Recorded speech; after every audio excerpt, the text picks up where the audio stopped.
Herkese merhaba. Yeşim Gökçe Harbacı YouTube kanalına hepiniz hoş geldiniz. Bu videoda sizlere Memoria şalın videosunu hazırladım.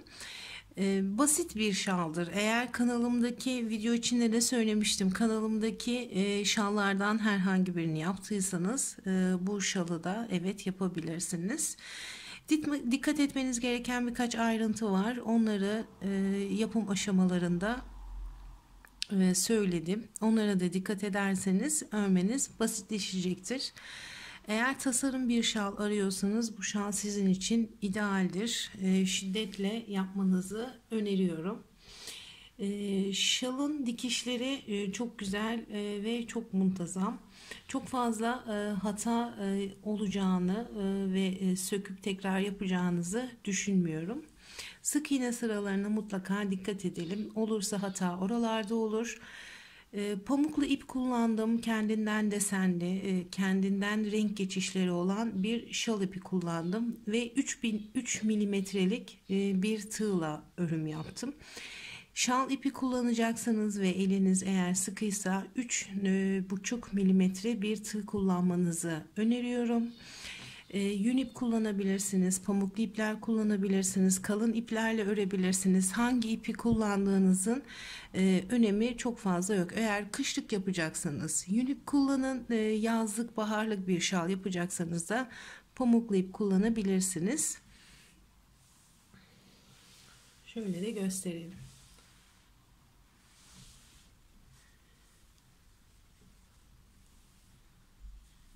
Böyle çok güzel desene sahip bir şal. 20 sıradan oluşan bir şaldı ama ben sizinle birlikte 22 sıra ördüm. Örmeniz daha kolay olacaktır 22 sıradan sonra. Eğer hazırsanız yapım aşamalarına hemen geçelim. Başlayalım. Bismillahirrahmanirrahim. 1, 2, 3, 4 zincirle yükseldim. İlk yapmış olduğum zincirden tığımı geçiriyorum. İpimi buradan çektim ve buraya bir tane küçük bir halka oluşturdum. 1, 2, 3 zincirle tekrar yükseliyorum. Halkanın içinden tığımı geçirdim.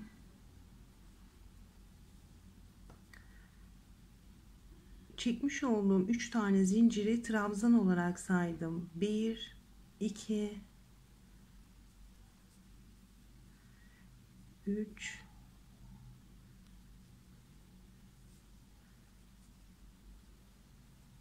4 tane trabzan, 2 zincir ve tekrar halkanın içinden tığ geçiriyorum. 1, 2, 3 ve 4. 4 tane trabzan yaptım ve bu sırayı bu şekilde kapatıyoruz. Birinci sıra bu şekilde bitiyor. İkinci sıraya 3 zincirle yükseliyoruz. 1, 2, 3. Dönüyorum ve zincirimin en dibindeki ilk trabzanın tepesine batıyorum. Buraya 2 tane trabzan. Zincirle birlikte 1, 2, 3. 3 tane trabzanım olmuş oldu. Tasarım şalları yaparken kanat kısımları nasıl başlıyorsa buradan dönüp geldiğimizde en sondaki diğer kanadın en sonundaki trabzana da aynı şekilde uygulama yapmamız gerekiyor arkadaşlar. Bunlara dikkat edelim. 3 tane trabzan yaptım. İpimi doluyorum. Bu sırada kabartmalı trabzan yaparak devam edeceğiz. İlk trabzandan değil, hemen yanındakinden devam ediyorum. Tığımı trabzanın arkasından dolandırdım. Hiçbir yere batmadım. Bir tane trabzan. Devam ediyorum.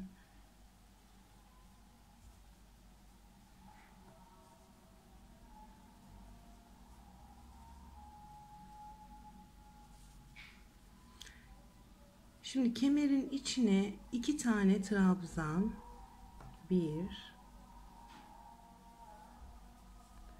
2, 2 zincir, yine kemerin içine 2 tane trabzan. Sağ tarafta hangi işlemi yaptıysak sol tarafta da aynı şekilde devam edeceğiz.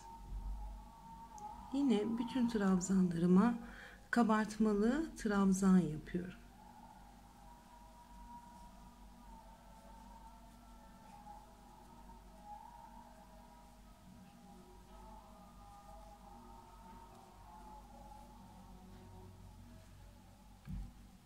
Kanadın son trabzanındayım. Kanat kısımlarına dikkat edelim. Nasıl başladıysak ilk trabzanımızı, son trabzanımızı da o şekilde bitirmek zorundayız. Buralarda hata olduğu takdirde ilerleyen sıralarda şalınız doğru sayı vermeyecektir. En dikkat etmeniz gereken noktalar buradaki kısımlar. İpimi doladım. En sondaki trabzanımın tepesine battım ve aynı yuvanın içine 3 tane trabzan yapıyorum. 1, 2, 3. 1, 2, 3 zincirle tekrar yükseldim. Dönüyorum. İpimi doladım. En baştaki trabzanımın tepesine batıyorum. Buraya 2 tane trabzan yapıyorum. Zincirimle birlikte 1, 2, 3. 3 tane trabzanım oldu. Ve bu sırada bütün trabzanlarımın tepesine birer tane trabzan yaparak yoluma devam edeceğim.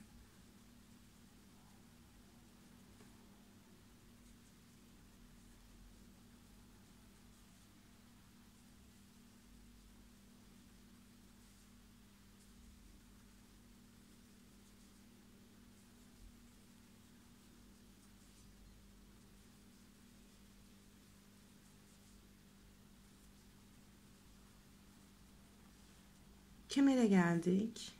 Kemerin içine 1,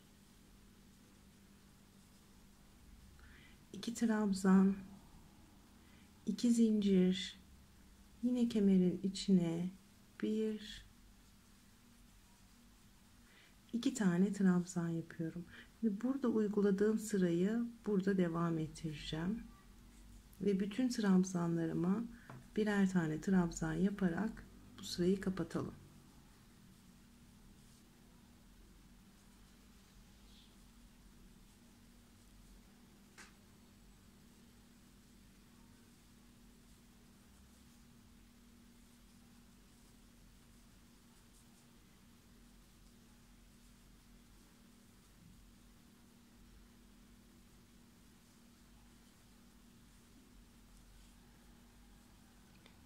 En sondaki trabzanımın tepesine yine battım.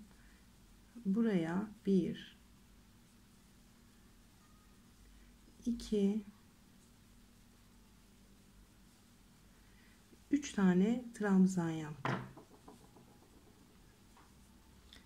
2, 4, 6, 8, 10, 12. 12 trabzan bu tarafta. 2, 4, 6, 8, 10, 12. 12 trabzan da bir tarafta oldu. 1, 2, 3 zincirle tekrar yükseldim. Dönüyorum. Ve ilk trabzanımın tepesine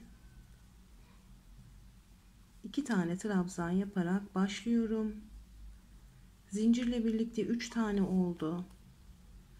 Ve tekrar bu sırada da kabartmalı trabzan örerek devam edeceğim.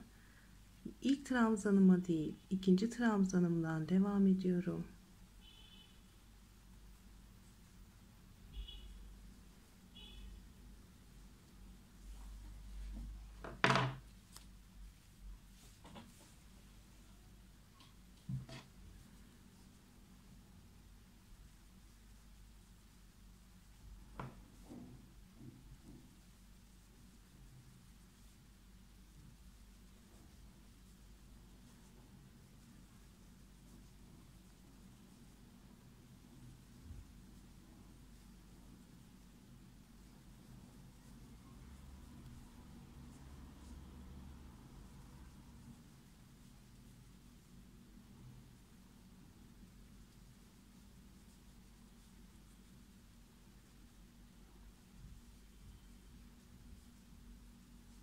Kemerin içine geldik. Kemerin içine 2 tane trabzan, 1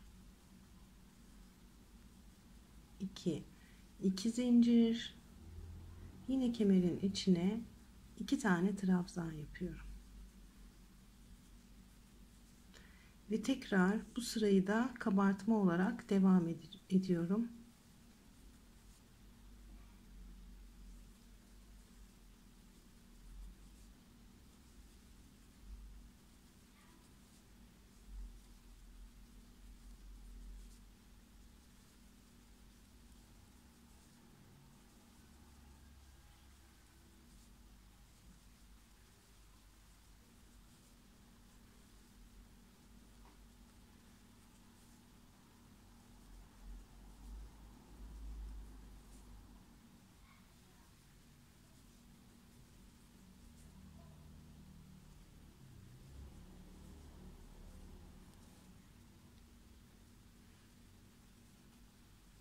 Son trabzandayım.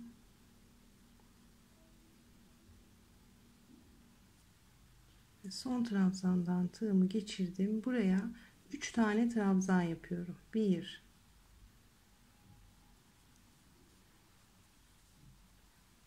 2 ve 3. Bu sırayı da bu şekilde bitiriyoruz. 1 2 3 zincirle tekrar yükseldim. Dönüyorum. Bir zincir daha çekiyorum. Ve yine ilk trabzanımın tepesine batıyorum. Bir tane trabzan yapıyorum. Bu sırada kafes örgü yaparak devam edeceğiz. Bunu da bir tane kafes olarak kabul ettim. Bir zincir çektim. Bir tane atladım. Diğerine geçtim. Bir trabzan. Bir zincir. Bir atladım. İkincisine batıyorum. Bir trabzan.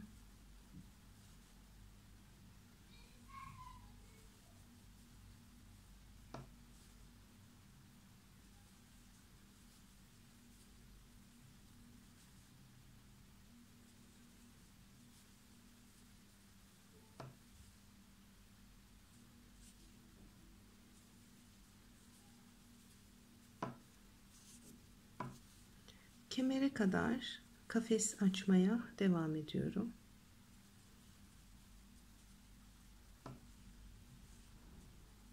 Bir zincir çektim yine. Kemerde bir tane trabzanım kaldı. Bunu atladım. Bak, buralar önemli. Şalı devam ettirebilmemiz için kanat kısımları ve kemer kısımlarında kalan trabzan sayılarımızın aynı olması gerekiyor. O yüzden buraya dikkat edelim lütfen. Bakın, kemere geçmeden sadece bir tane trabzanım kaldı. Bunu atladım. Hemen kemerin içine geçiyorum. Ve buraya 2 tane trabzan. 2 zincir. Yine kemerin içindeyim. Ve buraya 2 tane trabzan yapıyorum. Bir zincir çektim. Bir trabzan atla, diğer trabzana geçiyorum. Ve yine sona kadar kafes örgü yapmaya devam edeceğim.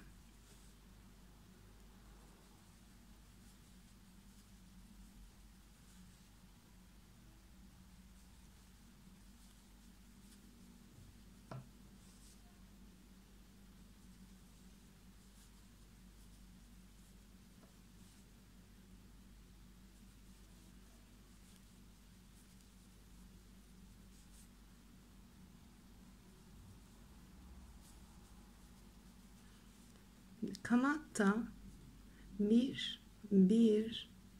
iki tane trabzanım kaldı. Bunu atlıyorum. 3 tane zincirlik dönüşüm vardı benim. Buradaki trabzana battım.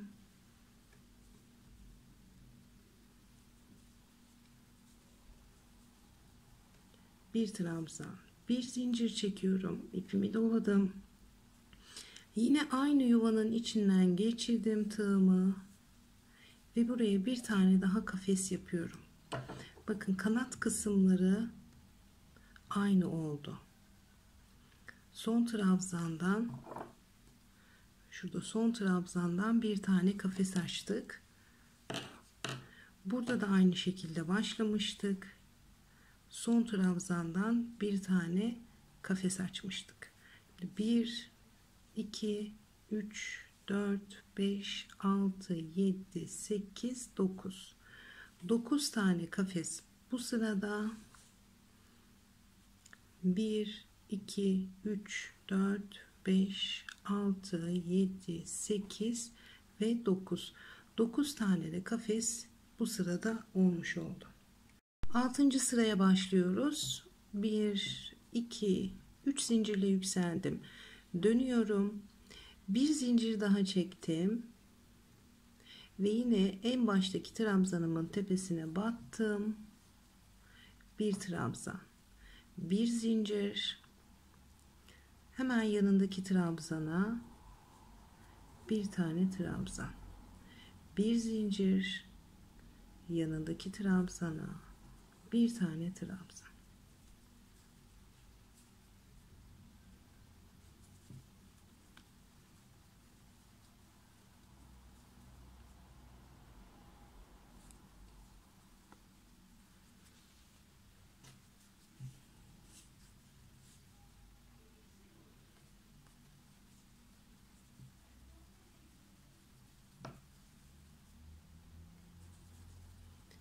Kemere kadar bu şekilde devam ediyoruz.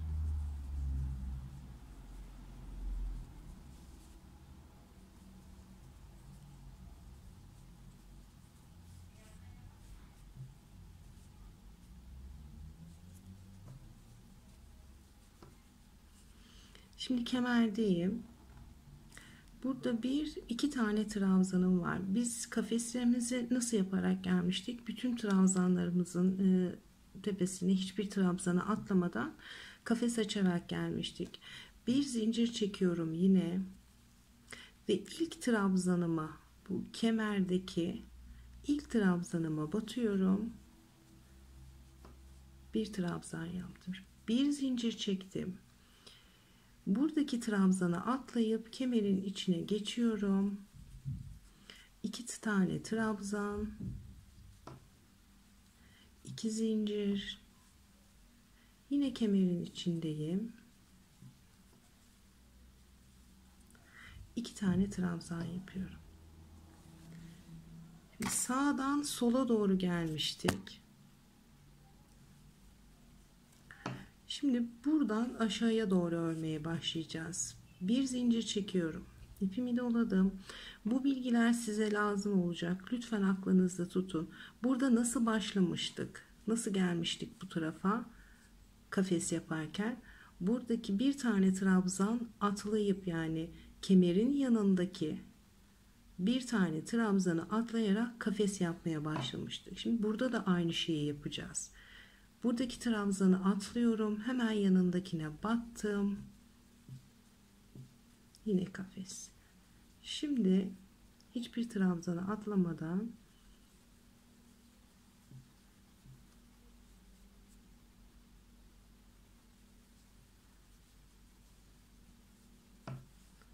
devam edelim.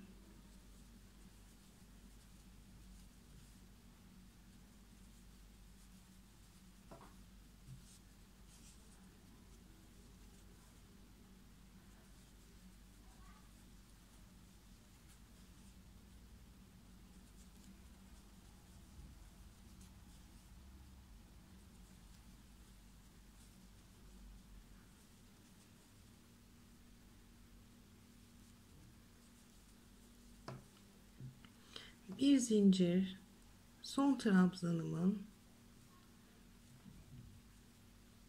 başındaki ilmeğe batıyorum. Bir zincir çektim ve yine aynı yuvanın içinden tığımı geçirdim. Bir tane daha trabzan yaptım.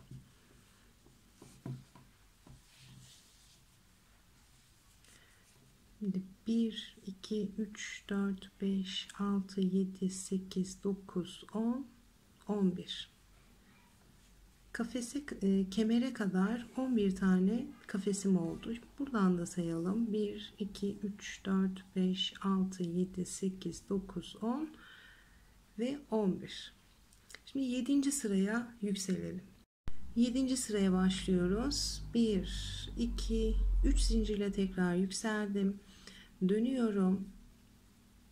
Ve ilk trabzanımın tepesinden geçirdim tığımı. 2 tane trabzan yaptım. Zincirimle birlikte 3 tane trabzanım olmuş oldu. İpimi doladım.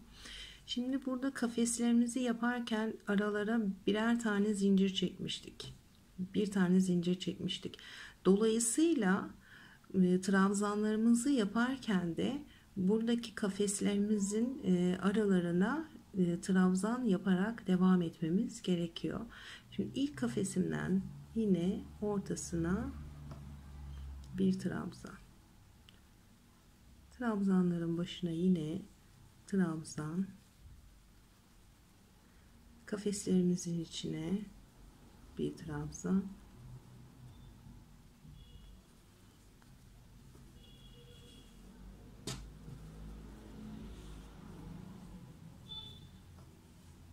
Bu şekilde kemere kadar devam edeceğiz.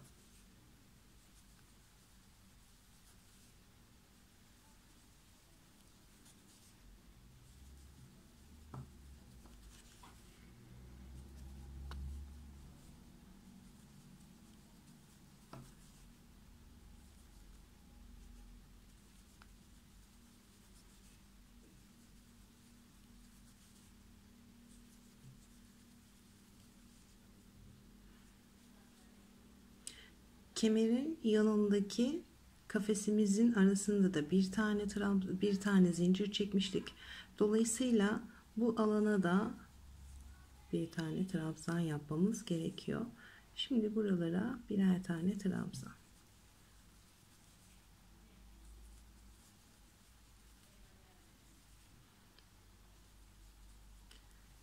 Kemerin içine 2 trabzan,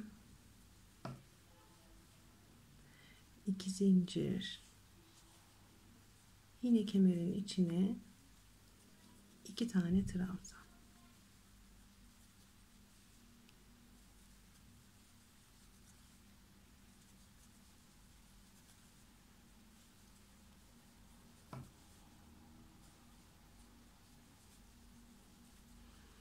Şimdi buradaki kanat kısmını da tıpkı bu sıra gibi tekrar edelim. Kanat kenarlarında görüşelim. Kanadın son kafesine kadar geldim. Burayı beraber yapacağız. Buradaki kafesin içine de bir tane zincir çekmiştik. Şöyle hatırlayın. 3 zincirle yükselip dönüp artı bir tane daha zincir çekmiştik. İşte buradaki araya dolayısıyla bizim bir tane daha trabzan yapmamız gerekiyor.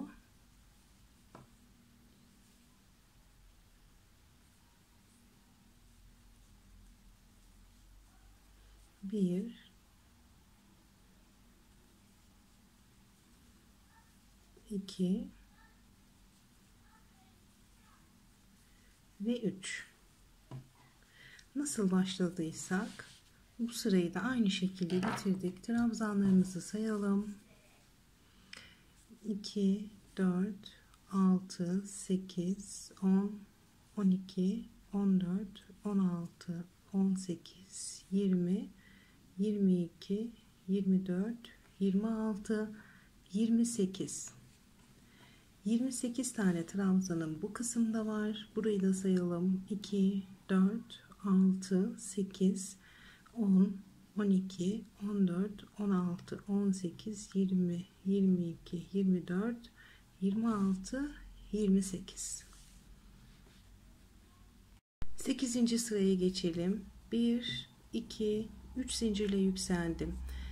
Dönüyorum. Bir zincir daha çektim. Ve ilk trabzanımın tepesine batarak bir tane trabzan yapıyorum. Bu sırada da yine kafes örgü yaparak devam edeceğiz. Bir zincir çektim. Bir tane trabzan atla, diğer trabzana bir tane trabzan.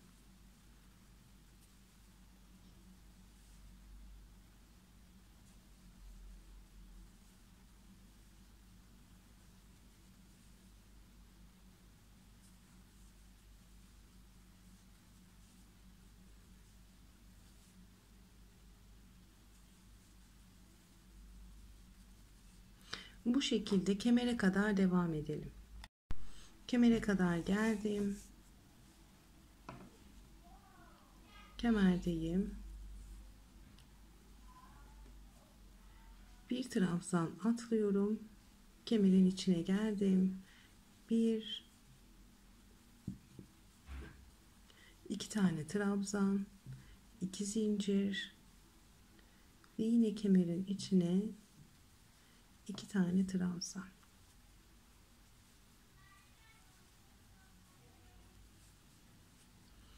Bir zincir, bir atla, diğerine geç. Bir zincir, bir atla, diğerine geç.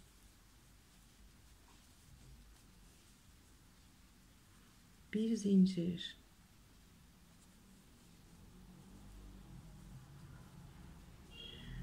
bu şekilde kafes yaparak kanada kadar gelelim.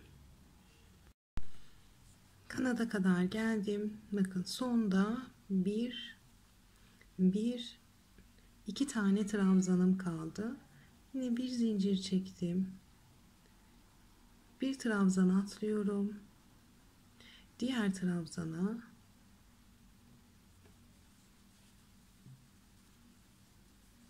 bir trabzan, bir zincir ve yine aynı yuvanın içine bir tane trabzan yapıyorum.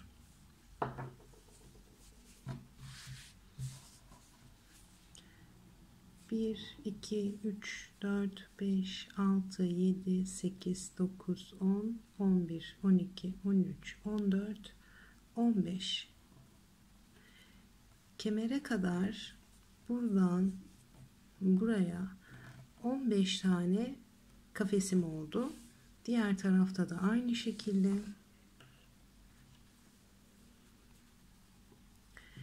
Bir, iki, 3 zincirle yükseldim. Dönüyorum. Bir zincir daha çektim. İlk trabzanımın tepesine battım ve bir tane trabzan. Bir zincir. Hemen ilk trabzanımın hemen yanındaki trabzandan devam ediyorum.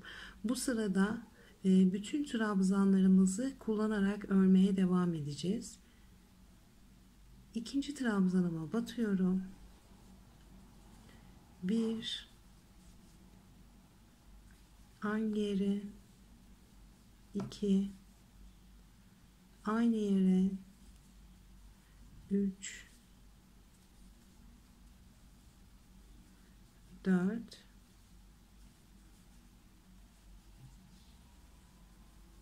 5.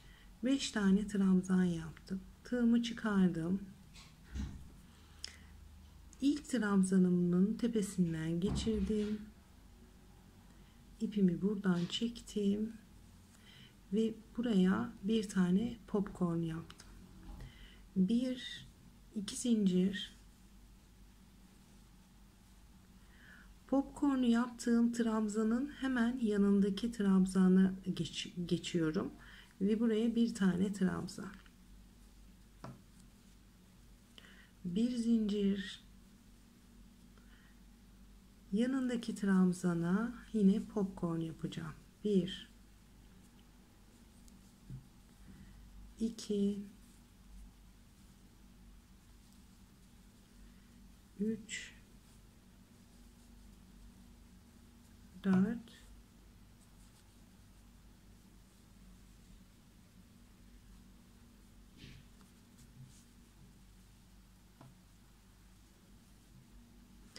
5 tane trabzan.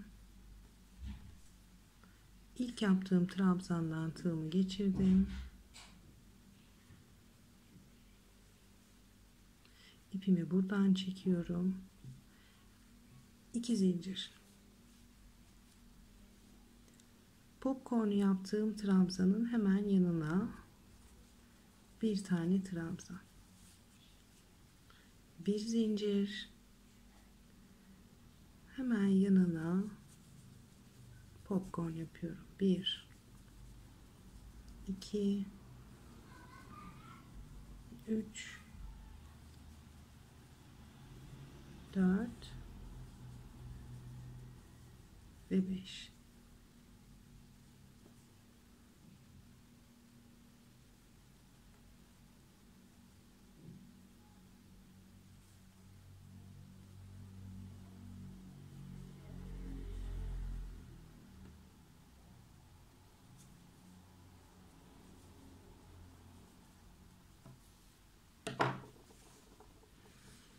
Bu şekilde yaparak arkadaşlar kemere kadar gelelim.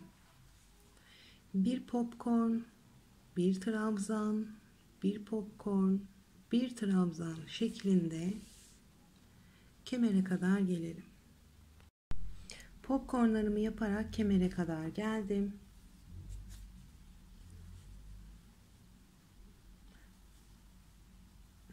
Bir tane popcorn yaptım. Şimdi hemen yanına bir tane trabzan, bir zincir. Burada kemerin içinde 2 tane trabzanımız var. Buraya bir tane trabzan yaptık ve kemerin içindeki 2 tane trabzanın ilk trabzanına bir tane popcorn yapmam gerekiyor.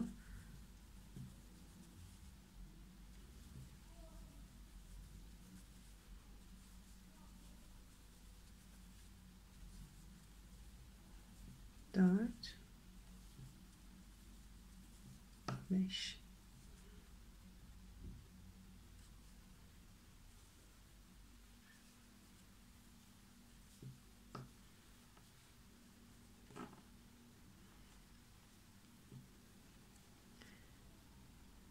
Trabzanı atlıyorum. Kemerin içine geldim. 1, 2 trabzan, 2 zincir. Kemerin içine 1, 2 tane trabzan. Bir zincir. İlk trabzanı atlıyorum. Çünkü burada şöyle gösterelim. İlk trabzanımızı atlayıp kemerdeki buradaki trabzanı atlayıp hemen yanına popcorn var. Buradaki trabzanı atlayıp hemen yanına popcorn yapmamız gerekiyor. Sıramız düzgün gitmesi için.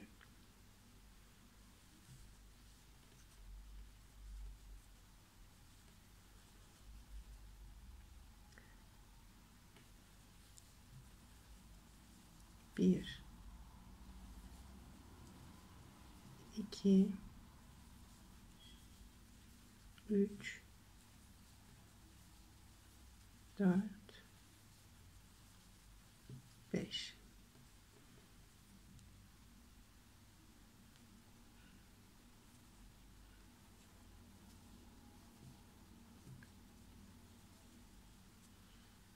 Yanındaki trabzana bir tane trabzan, bir zincir. Buraya popcorn yapacağız.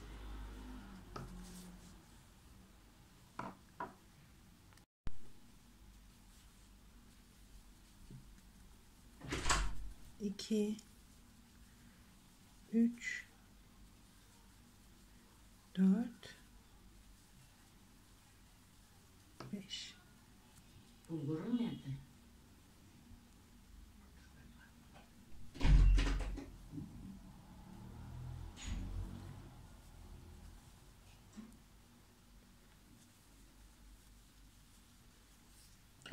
Bu şekilde kemere kadar gelelim.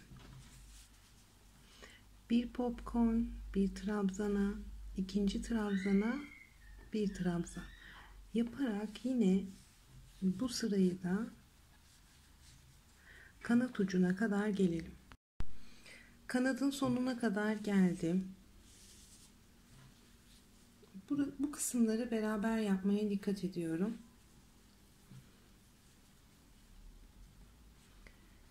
En sonunda iki tane trabzanım kaldı. Bir popcorn, bir trabzan yaptıktan sonra iki tane trabzanımız kalıyor. Bir zincir çekiyorum. Yine buradaki trabzanıma popcorn,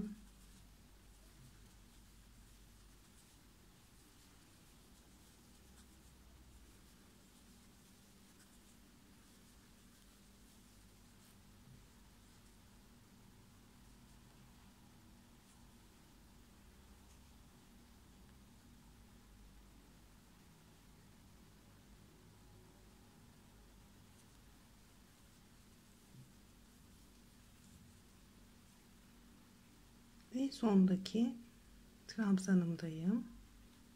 Başına battım. Bir trabzan, bir zincir ve aynı yuvanın içine bir tane trabzan daha yapmış oldum. Şimdi bu sırada 1, 2, 3, 4, 5, 6, 7, 8. 8 tane bu kısımda, 8 tane de sol tarafta popcornumuzun olması gerekiyor. 1, 2, 3 zincirle yükseldim, tekrar dönüyorum. Bir zincir daha çektim ve ilk trabzanıma bir tane trabzan yapıyorum. Bir zincir, bir tane trabzan, bir zincir. Şimdi neredeyim? Popcornumu yaptığım trabzandayım. Bunu arkadan dolandırıyorum. İpimi buradan çektim ve bir tane trabzan yapıyorum. Bir zincir, trabzanıma bir trabzan,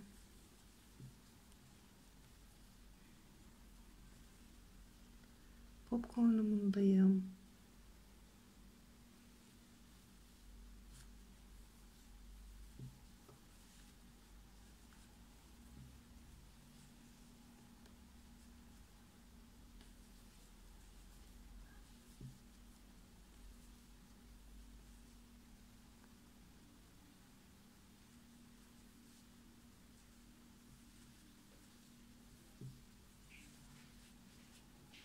Bir zincir.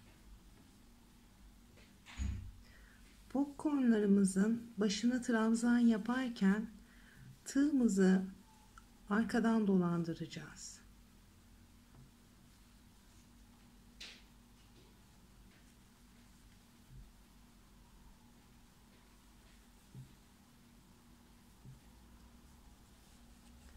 Bu şekilde yaparak kemere kadar gelelim. Kemere kadar geldim. Son popcornun, kemerin hemen yanındaki popcornun tepesine bir tane yaptım. Bir zincir çekiyorum.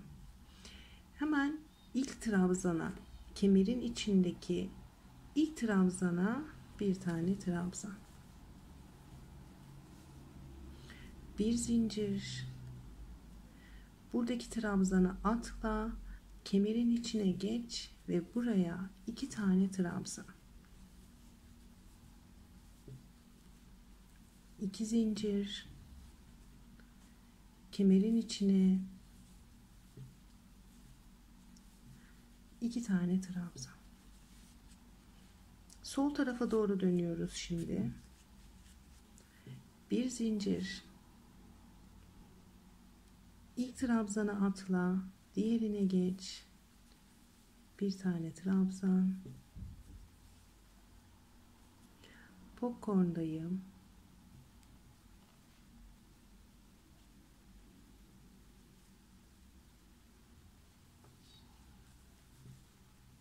Bir tane trabzan.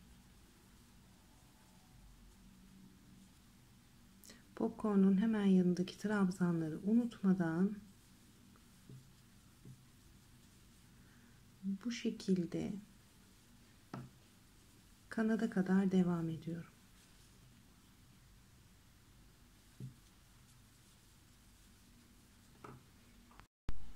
Kanada kadar geldim. En son trabzanımdayım. Bir zincir.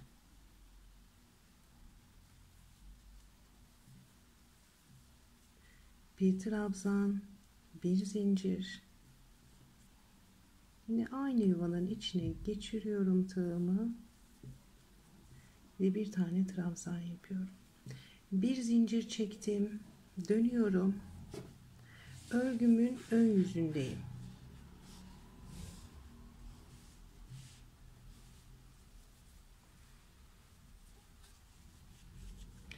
Bu sırada sık iğne yaparak devam edeceğiz.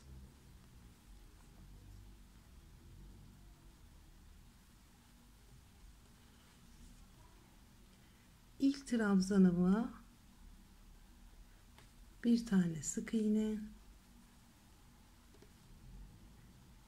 kafeslerin içine bir, trabzanın tepesine bir,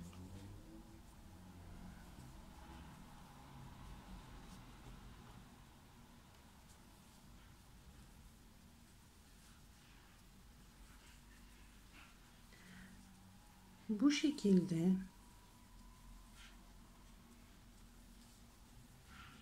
kemere kadar sık iğnelerimizi yaparak geliyoruz. Kafeslerin içine bir tane,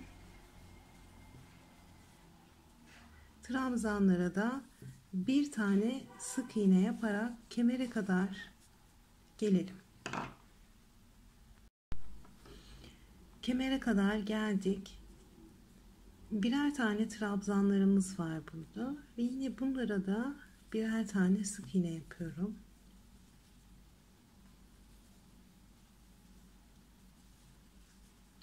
Kemerin içine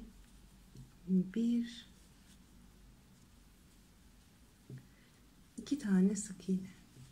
Dönüyorum sol tarafa ve yine sık iğnelerimi yaparak kanada kadar geleceğim. Kafeslerin içine bir tane, trabzanlara bir tane sık iğne yaparak devam edelim. Sık iğne sırasını buradaki kanadın ucuna kadar devam ettirdim. Burayı beraber yapacağız.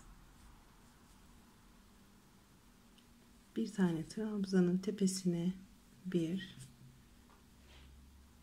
kemerdeyim. Kemer diyorum. Kanat kısmındayım. Ortadaki alana bir tane sık iğne ve buradaki trabzanın başına da yine bir tane sık iğne yapıyorum. Şimdi 1 2 3 zincirle yüksel, örgümüzü döndürüyoruz.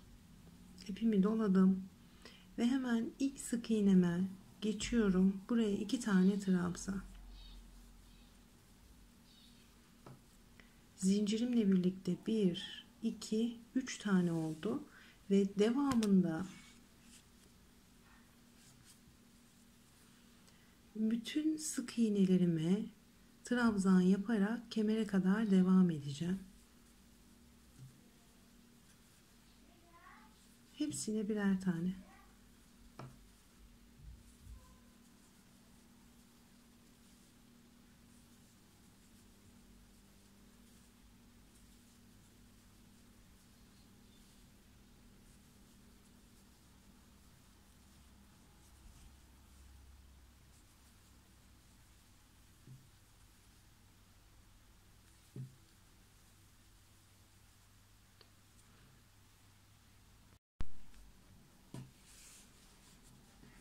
Kemere kadar hepsine birer tane trabzan yaparak geldik.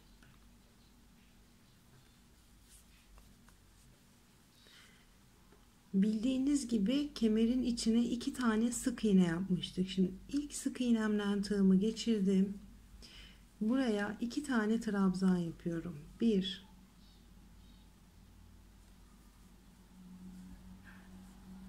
2 2 tane zincir. Kemerin içindeki diğer sık iğneye batıyorum ve buraya da 2 tane trabzan yapıyorum.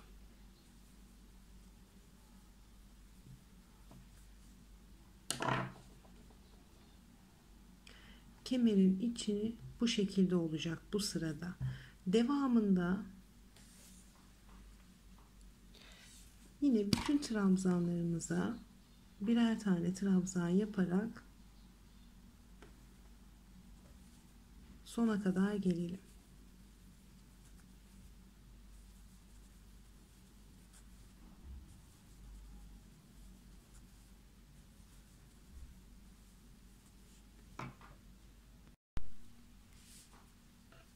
Kanadın sonuna kadar geldim. Bakın burada bir tane sık iğnem var. Bu sık iğnemin içine 3 tane trabzan yaparak bu sırayı da kapatacağız. 1 2 ve 3. Bu sırada trabzanlarımızı sayalım. 1 2 3 4 5 6 7 8 9 10 11 12 13 14 15 16 17 18 19 20 21 22 23 30 31 32 33 34 35 36 37 38 39 40 41 42 43 44. Kemerin içinden buradan bu uca kadar 44 tane trabzanımız olması gerekiyor. Hem sağ tarafta hem de sol tarafta. 1 2 3 zincirle tekrar yükseldim. Dönüyorum. Örgümün ön yüzündeyim. Ön taraftan örmeye devam edelim. İlk trabzanımın başına 2 tane trabzan yapıyorum. 1 2 zincirimle birlikte 1 2 3 tane trabzanım oldu. Hemen yanındakine bir trabzan, hemen yanındakine 2 ve hemen yanındakine 3. trabzanımı yapıyorum. 1 2 3 4 5 6 tane trabzan yaparak başladım sıraya.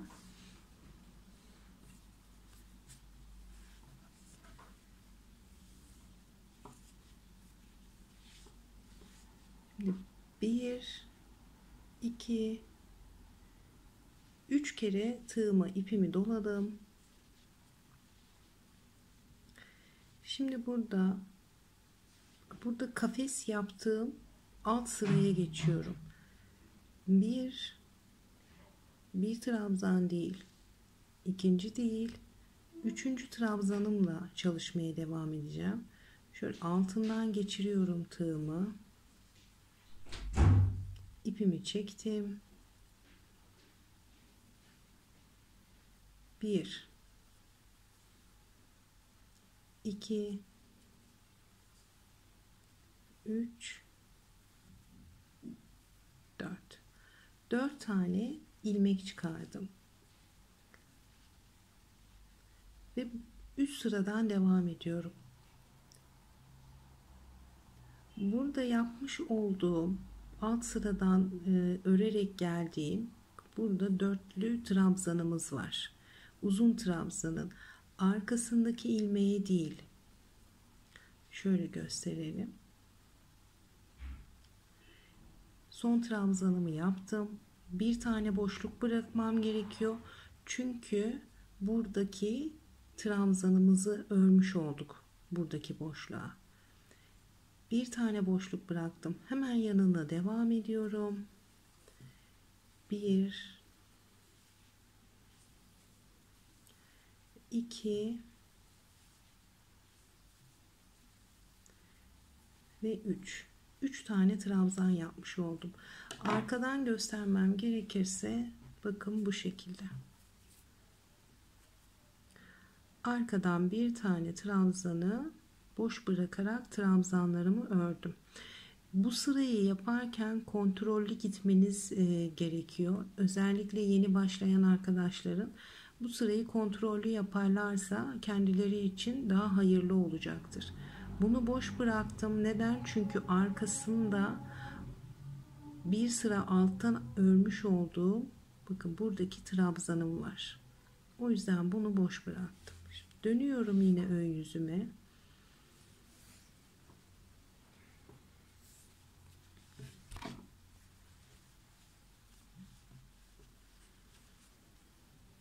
Bir, iki, üç kere doladım.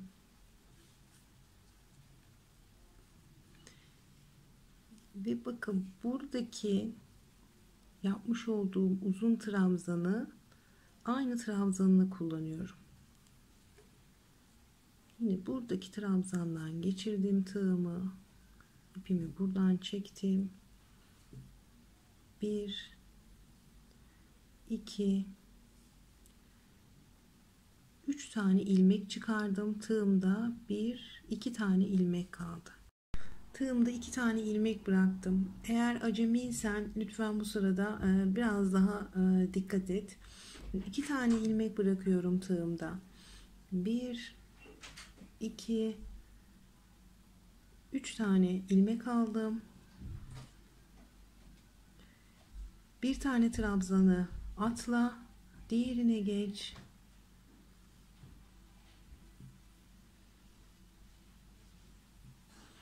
Bir, iki,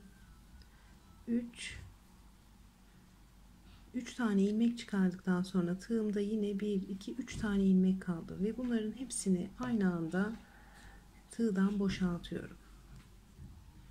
İpimi doladım. Bir tane trabzan atlıyorum. Yanındakinden devam ediyorum. 1 2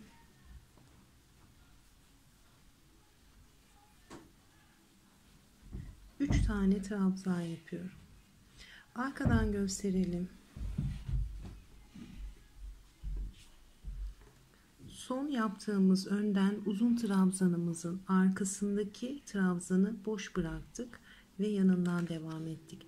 Neden boş bırakıyoruz? Çünkü burada önden yapıyoruz trabzanımızı. Evet, devam edelim. Şimdi bir tane trabzan atladım. 3 tane trabzan ördüm. Neden atlıyorum? Çünkü önden ördük bu trabzanı. Bakın burada. Şimdi tekrar devam ediyorum. 1 2 3 kere doladım. Tekrar buradaki trabzanımı kullandığım trabzandan geçirdim tığımı.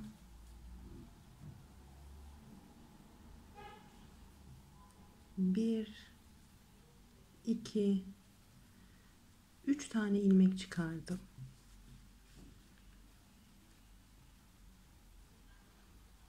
Üç tane ilmek doladım.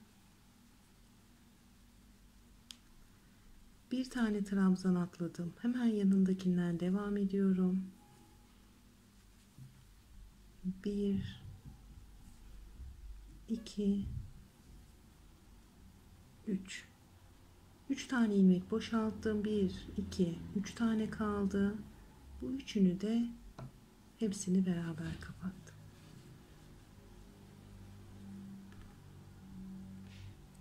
Arkasındaki trabzanı atla, diğerine geç. 1 2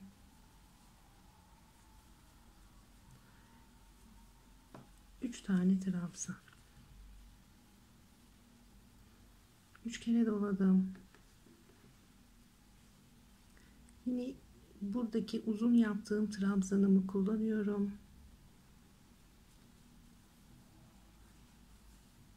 1 2 3 tane ilmek çıkardım.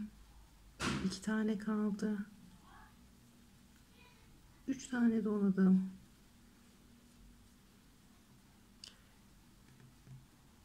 Bir tane trabzan atlıyorum. Hemen yanındakinden devam ediyorum.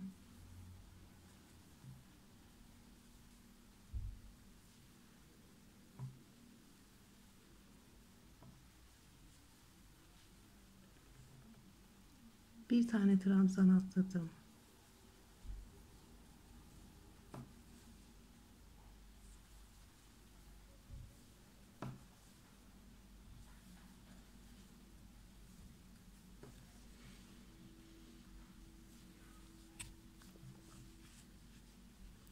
Üç tane trabzan yaptık.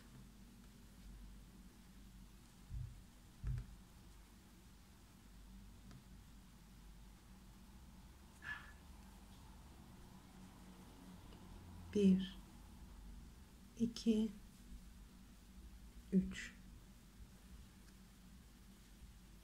Üç kere doladım. Bir tane trabzan atladım. Yanındakinden.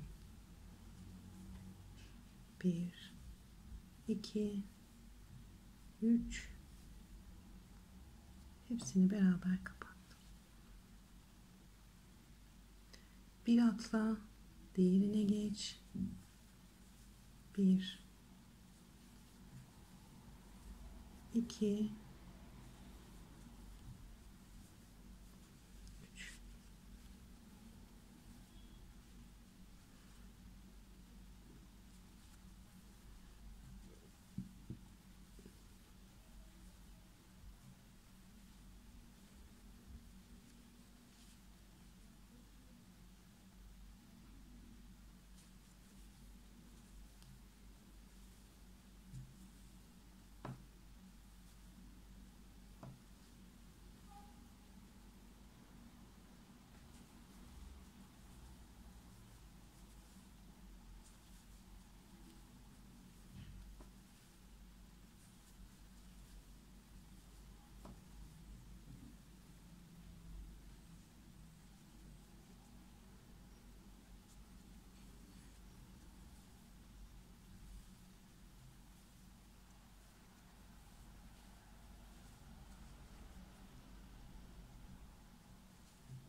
Bu sırayı kesmeden örmeye devam ediyorum.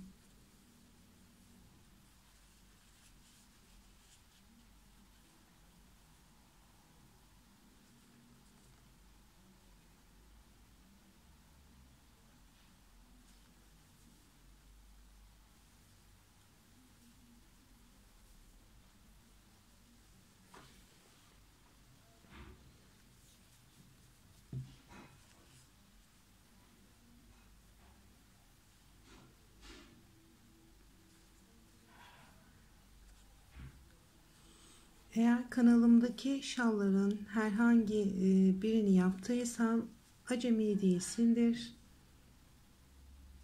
Acemi sayılmazsın. Ve bu şalı da yapabilirsin.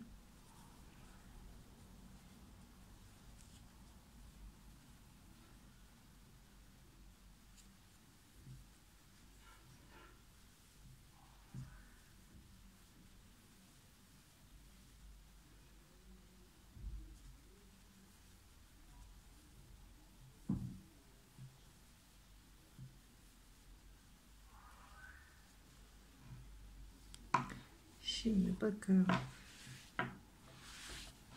bu sıramız bu şekilde olacak.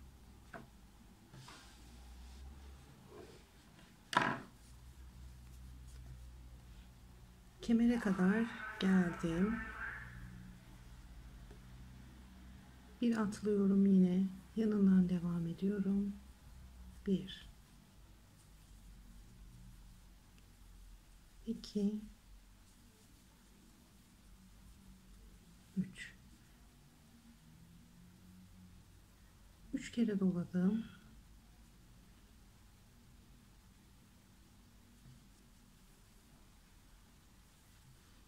1 2 3 4. Kemerin son trabzanında olduğumuz için son yaptığım uzun trabzanı 4'te çektim. Bir trabzan atladım. Diğerine geçiyorum. 1 2 3 tane trabzan yapıyorum. Şimdi burada uzun trabzanlarınızı yaptıktan sonra en son trabzanı da şöyle uzun trabzanı yapıyoruz ve geriye bizim arkadan bir tane trabzan boş bıraktıktan sonra kemer ucunda bizim 1 2 3 tane trabzan kalması gerekiyor arkadaşlar. Ona da dikkat edelim. Kemerin içine geçiyorum. 1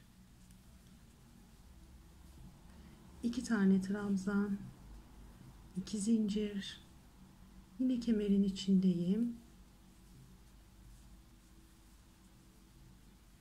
2 tane trabzan yapıyorum. Şimdi burada ne yapmıştık? 3 tane trabzan yapmıştık kemere doğru. Buradan aynısını devam etmem gerekiyor. 1 2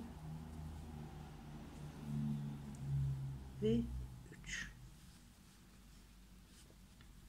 1 2 3 kere doladım. İlk trabzanıma geldim. Bakın, kemer alt sırada kemerdeyim. Burası bizim kemerimiz. Bir tane boşluğumuz var ve hemen bir tane trabzanımız. Bu trabzandan geçiriyorum tığımı. 1 2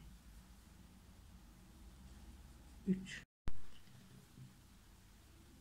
4 kere de tığımdan boşalttım. Bir trabzan atladım, diğerini geçtim. 1 2 ve 3. 1 2 3 kere doladım. Buradaki trabzanımdan tekrar geçirdim tığımı. 1 2 3 kere boşalttım. 1 2 3 kere doladım. Bir trabzan atla, diğerine geç. 1 2 3 ve hepsini birden tığımdan çıkardım. Bir atla, diğerine geç.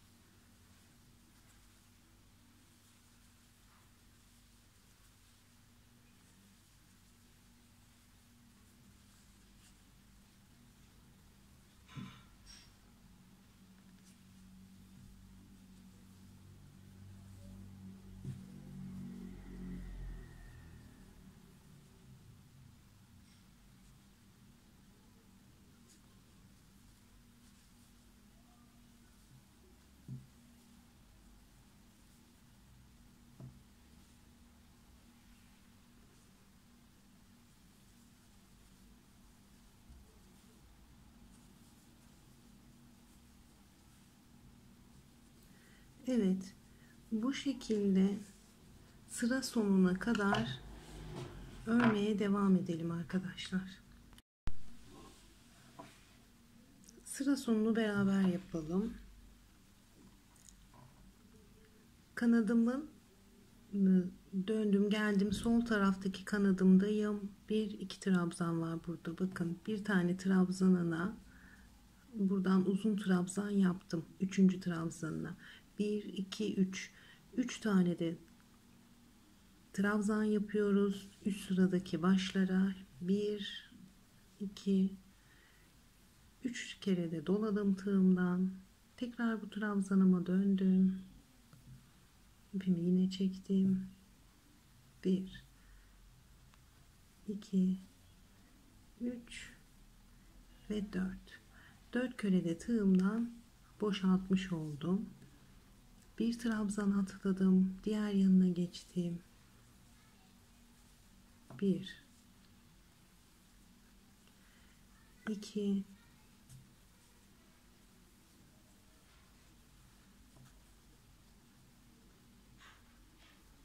3 tane trabzan yaptım. En son trabzanımdayım. Yine bunun başına batıyorum ve buraya da 3 tane trabzan yapacağım. 1 2 ve 3. Şimdi başlarken nasıl yapmıştık? 1 2 3 4 5 6 tane trabzandan sonra desenimizi kurmaya başlamıştık en başta. Şimdi bitişte de aynı şekilde yaptık. 1 2 3 4 5 6 bitişi de 6 trabzanla bitirmiş olduk. Bunları neden anlatıyorum? Bunlar önemli. O yüzden mutlaka sıra başlarını, sıra sonlarını ve kemer alanlarını kontrol ederek örmeye devam etmelisiniz. Şimdi bir üst sıraya yükseleceğiz. 1 2 3 zincirle yükseldim. Dönüyorum. Bir zincir daha çektim ve hemen ilk trabzanımın başına batıyorum. Bir tane trabzan. Bir zincir, bir trabzan atlıyorum. Diğer trabzana geçtim. Bir trabzan daha. Burada yine kafes örgümüzü devam ettireceğiz arkadaşlar. Bir zincir çektim. Bir trabzan atladım. Diğer trabzanın başına bir tane trabzan. Bir zincir çektim. Şöyle göstereyim. Bakın burada şuradaki ilmeğimiz bizim öndeki uzun trabzanımız ve hemen yanında da bir tane ilmek var. Uzun trabzanımızın ilmeği burada ve hemen burada da bir tane trabzan ilmeğimiz var. Şimdi buradaki trabzanı atladım. Hemen buradaki uzun trabzanın başına bir tane trabzan yapmam gerekiyor. Ama bu trabzanımı önden yapmam gerekiyor. Şuradan geçirdim. Şöyle buradan aldım ve bir tane trabzan. Bir zincir çektim. Bir tane trabzan atladım. Diğer trabzana geçtim. Bir trabzan. Bir zincir. Bir tane trabzan atladım. Hemen bakın buradaki trabzanımdayım. Önden almış olduğum, önden örmüş olduğum trabzandayım. Bir tane trabzan atlıyorum. Hemen buna geçiş yapacağım. Buradan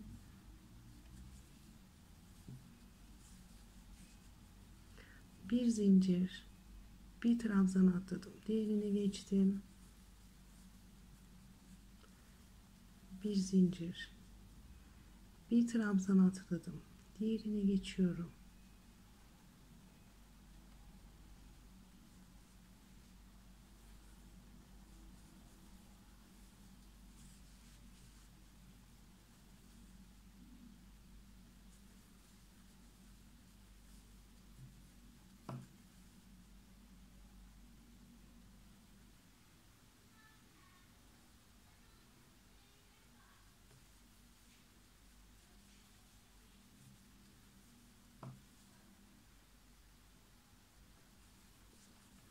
Bu şekilde kemere kadar örmeye devam edelim.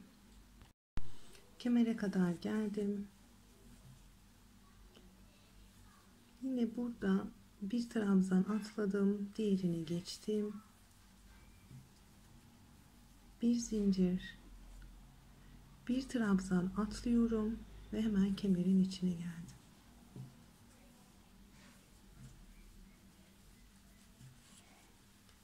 İki zincir, yine kemerin içindeyim.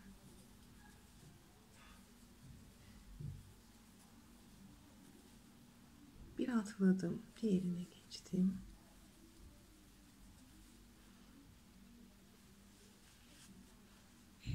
Bir atladım, diğerindeyim.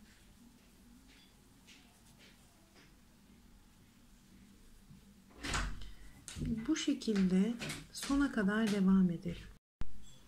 Evet, kanadın ucuna kadar geldim, kafeslerimi yaparak bir tane trabzan atladım. Soldaki trabzanımın tepesinden yine geçiriyorum tığımı.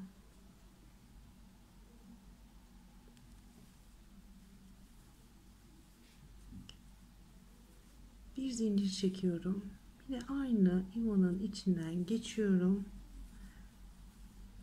ve bir tane trabzan daha yaptım.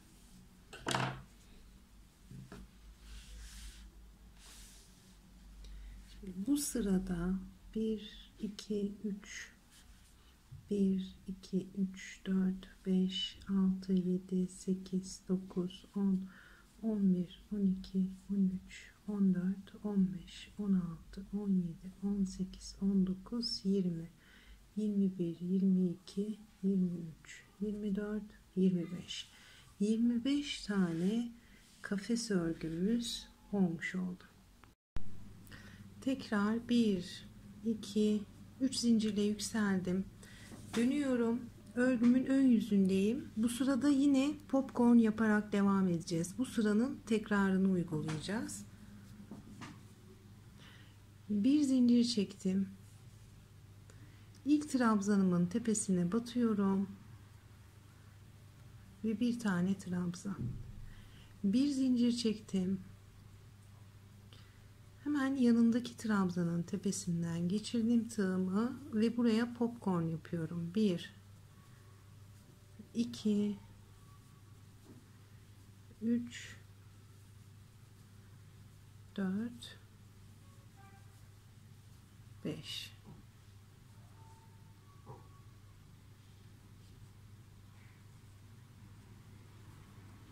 2 zincir çekiyorum. Popcorn'dan sonra hemen yanındaki trabzanın tepesine bir tane, bir zincir, hemen yanına batıyorum.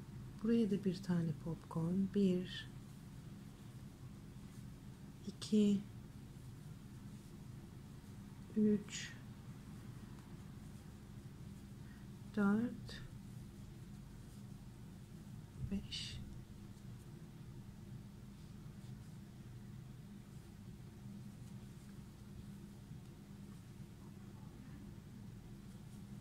Bu şekilde yine kemere kadar bu sırayı yaparak gelelim. Kemere kadar geldim, bir zincir çekiyorum ve buradaki trabzanın tepesine de yine bir tane popcorn yapıyorum. 1 2 3 4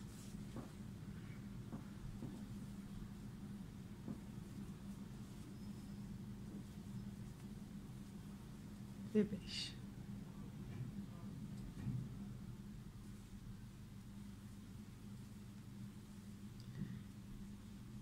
Kemerin içinde bir tane trabzanı atladım, kemerin içine geçtim, 1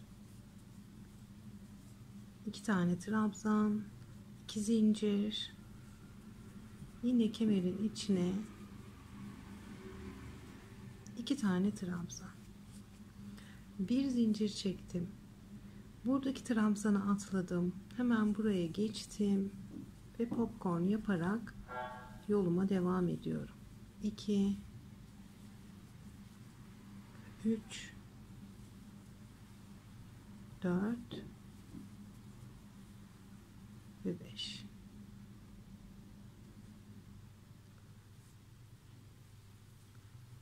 İki zincir,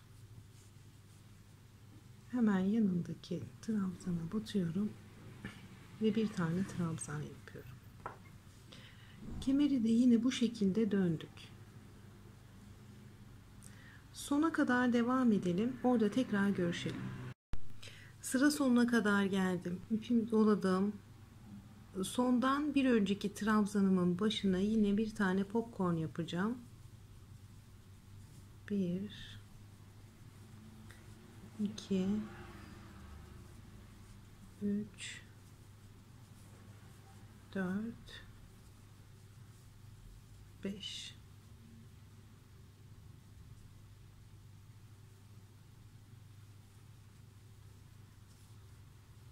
İpimi doladım. Sondaki trabzanımın başına battım. Bir trabzan. Bir zincir çektim. Yine aynı trabzanımın içine geçirdim tığımı ve bir tane trabzan daha yaptım.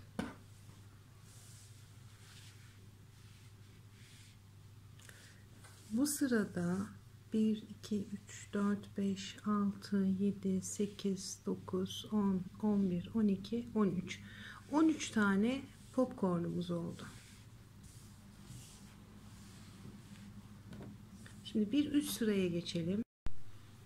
1 2 3 zincirle tekrar yükseldim, döndüm, bir zincir daha çektim, ilk trabzanımın tepesine batarak bir tane trabzan yapıyorum. Bu sırada yine kafes yaparak devam edeceğiz. Tıpkı alt sıralarda yaptığımız gibi örmeye başlayalım. Bir zincir çekiyorum. Hemen yanındaki trabzanın tepesine battım. Bir tane trabzan.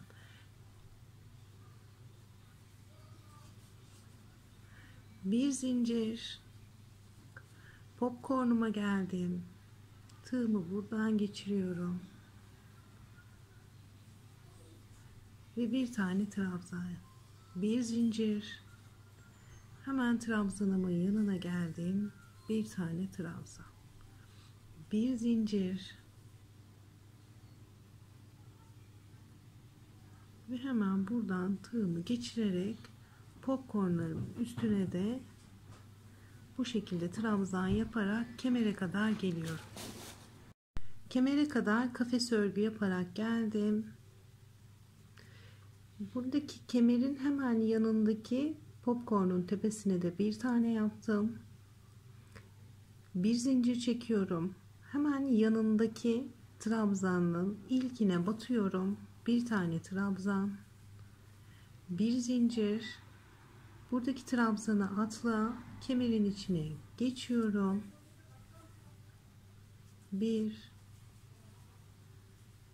İki tane trabzan, iki zincir, kemerin içine tekrar iki tane trabzan yapalım. Bir zincir çektim. Bir tane trabzan atlıyorum. Hemen yanındaki trabzana geldim. Bir trabzan. Bir zincir. Popcornuma da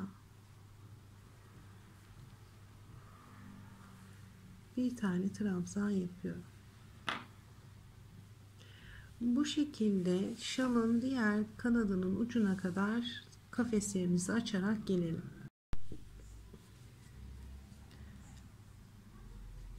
Kanadın sonuna kadar geldim. Bir zincir çektim. Trabzanıma batıyorum. Bir trabzan. Bir zincir. Ve en sondaki trabzanımın tepesine battım. Bir trabzan. Bir zincir. Ve aynı yuvanın içinden tığımı geçiriyorum. Bir trabzan daha yapıyorum. Bu sıramızı da bu şekilde kapatalım. 1 2 3 zincirle yükseldim. Dönüyorum. Örgümün ön yüzündeyim. İpimi doladım. İlk trabzanımın tepesine batıyorum. 1,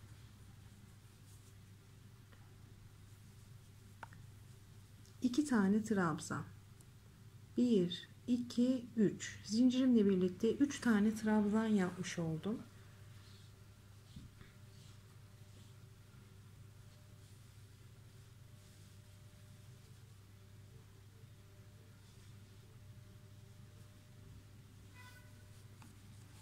Bu sırayı trabzan yaparak devam edeceğiz.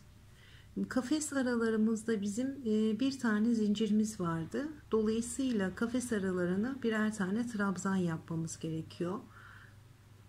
İlk kafesten başlıyorum.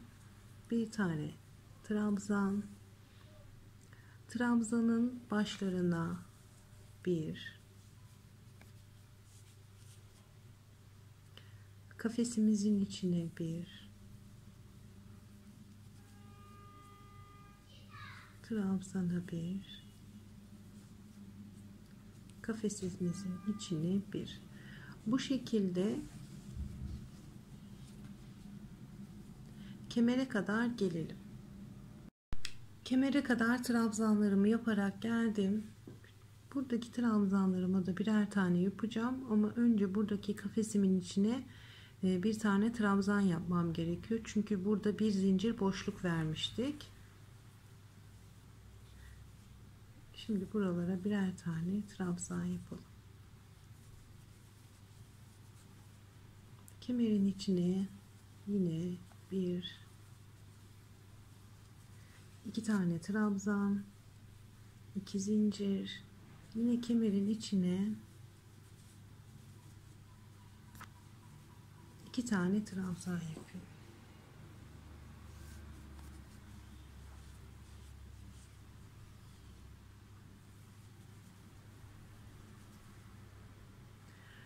Sağ tarafı ördüğüm gibi tıpkı sol tarafı da aynı şekilde trabzanlarla dönüp sona kadar geleceğim.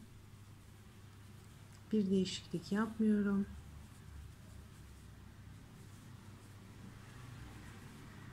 Bu şekilde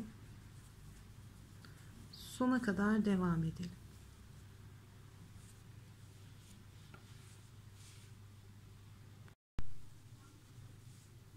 Sıramın sonuna kadar geldim. Kanat uçları ve kemerler çok önemli. O yüzden her başlangıç ve sonlarda beraber olmaya gayret ediyorum. Şimdi ipimi doladım. Kemer kanat ucumuzda da bizim bir tane kafesimiz vardı. O yüzden buradaki kafesin içine de bir tane trabzan yapıyorum. Ve en sondaki trabzandan tığımı geçirdim. Buraya da 3 tane trabzan yapıyorum. 2 ve 3. Bu şekilde de sıramızın sonuna gelmiş olduk.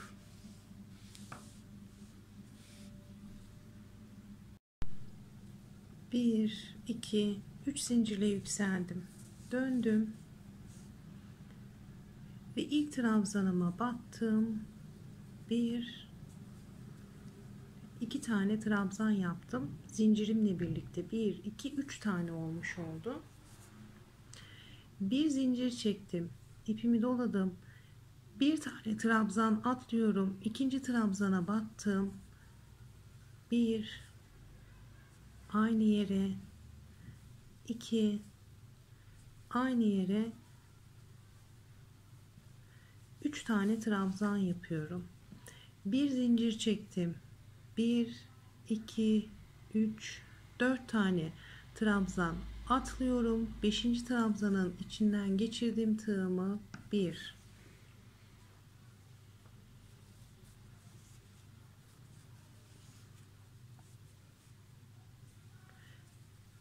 2, 3, ve 4 tane trabzan yaptım. Başlarken 3 tane trabzanla başlıyoruz. Bir zincir çekiyoruz. Bir tane trabzan atladık. İkinci trabzanı tepesine 3 tane trabzan yaparak başlıyoruz. Geri kalan desen çalışmalarında 4 tane trabzan yapacağız arkadaşlar. Bir zincir çektim. 1, 2, 3, 4 tane atladım. 5. trabzanımdan battım. 1, 2, 3, 4. Bir zincir. 1, 2, 3, 4 tane atla. 5.'den geçiriyoruz tığı. 1, 2, 3, 4. Bir zincir. 1, 2, 3, 4 tane atla. 5.'den geçiriyoruz tığı. 1, 2, 3, 4 tane trabzan. Kemere kadar bu şekilde devam edelim. Kemere kadar geldim. 4 tane trabzan yaptım. Bir zincir çekiyorum. 1, 2, 3, 4 tane atladım. 5.'ye geçirdim tığımı. 1, 2, 3, 4 tane trabzan yaptım.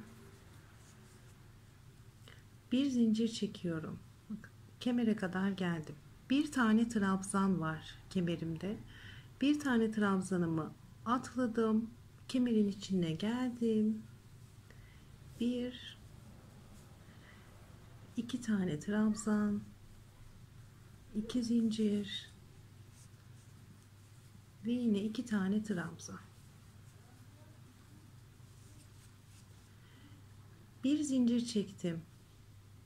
Sıralamanın devam edebilmesi için şimdi aşağıdan yukarıya doğru örmüştük. Şimdi yukarıdan aşağıya doğru öreceğiz. Dolayısıyla buradaki kemer kısmında bir tane trabzan atlayıp yanındaki trabzana 4 tane trabzan yapmamız gerekiyor. Bir tane atladım. Yanındakinden geçiriyorum tığımı. 1, 2, 3, 4. Bir zincir çektim. 1, 2, 3, 4 tane atla. 5.'ye gel ve buraya 1, 2, 3, 4 tane trabzan. Bu şekilde yine sıra sonuna kadar devam edelim. Sıra sonuna kadar geldim. Bu şekilde tasarım şalları yaparken mutlaka her kanatta ve her kemerde o kısımlarında benimle aynı bitmeniz gerekiyor arkadaşlar. Kaç tane trabzan kaldıysa sizde de o şekilde trabzan kalması gerekiyor. Eğer bir yerlerde bir farklılık olduğunu düşünüyorsanız örmeyi bırakın ve tekrar alt sıralarda ördüklerinizi mutlaka kontrol edin. Çünkü üst sıralara geçtiğinizde, tekrar sıralarına geçtiğinizde hatalar olur ve şalı devam ettiremezsiniz. Bu yüzden başlangıçlar, bitişler ve kemer kısımları benimle aynı sayıda denk gelmesi gerekiyor bütün şal boyunca. O yüzden bunlara dikkat edelim. Şimdi tekrar buraya kemere kanat ucuna kadar geldim. 4 tane trabzan yaptım. Bir zincir çektim. İpimi doladım. 1, 2, 3, 4 tane atladım. 5.'den geçirdim tığımı. 1, 2, 3 tane trabzan yapıyorum buraya. Bir zincir çektim. Bir tane trabzan atladım. Sondaki trabzanımın tepesine battım. Buraya da 3 tane trabzan yapıyorum. Neden? Çünkü bu şekilde başladık. Nasıl başladıysak öyle bitirmemiz gerekiyor. Bitiş noktamız. Burası da başlangıç noktamızda.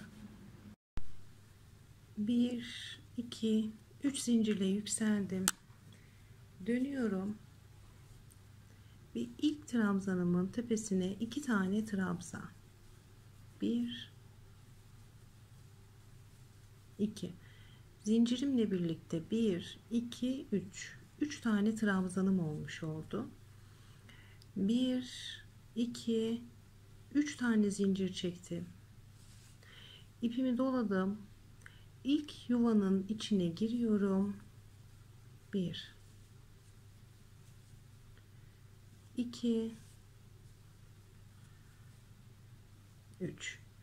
Tığımda 2, 4 tane ilmek bıraktım. İpimi doladım. Hemen yanındaki boşluktan geçiriyorum tığımı. 1. Tekrar ediyorum. 2,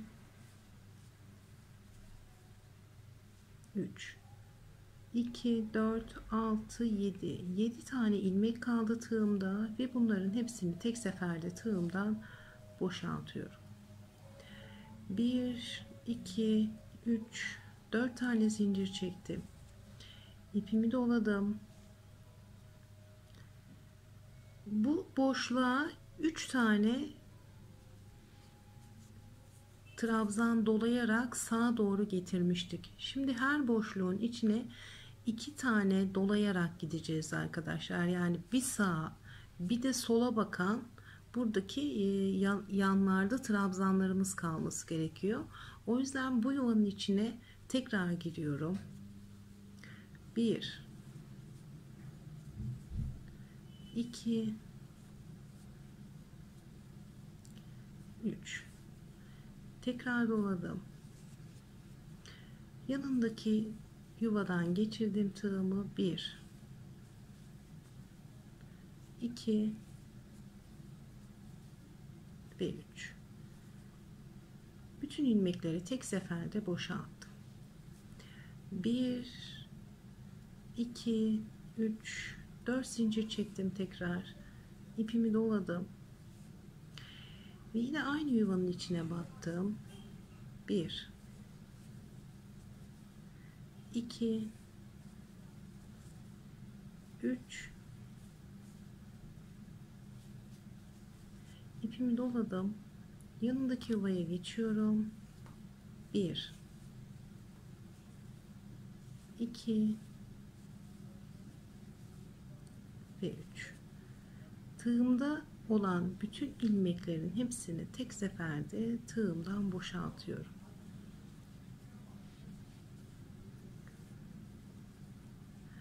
Bakın bu şekilde her yuvanın içinden şu 2 tane üçlü trabzan yapıyoruz ama bunların hepsini tek seferde kapatıyoruz. Şuradan göstereyim.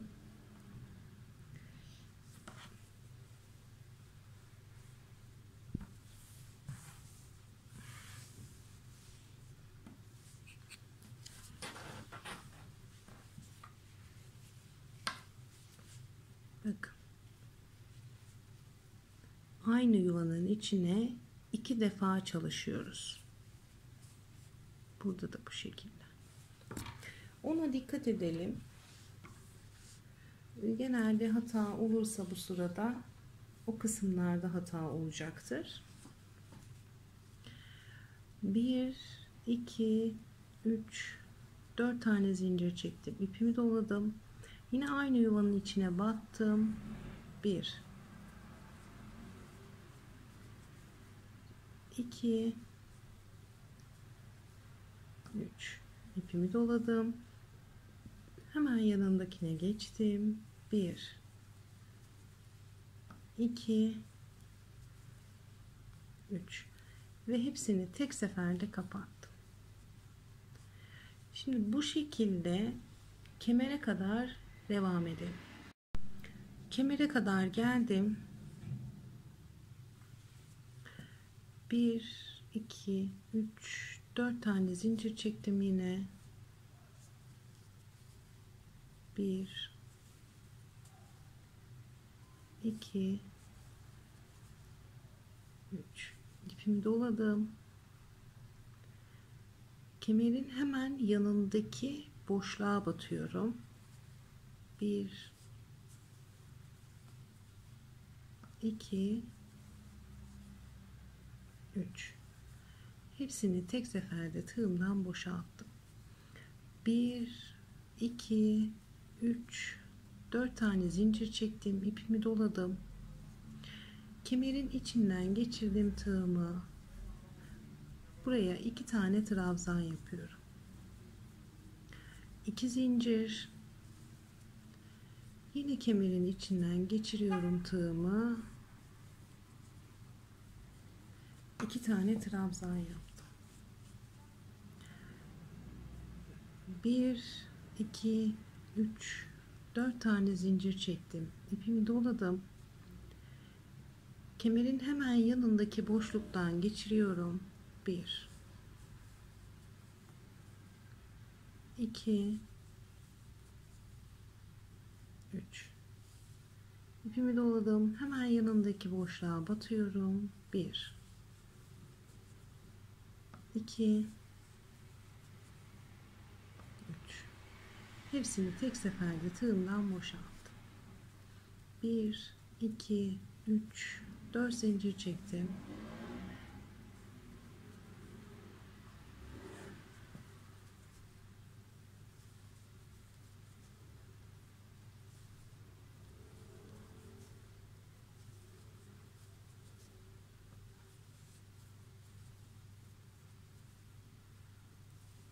Evet, bu şekilde yaparak kanat kısmına kadar dönelim. Sona kadar geldim. Son boşluğumdan da tığımı geçirdim. 1 2 3 hepsini beraber kapattım. 1 2 3 4 tane zincir çektim.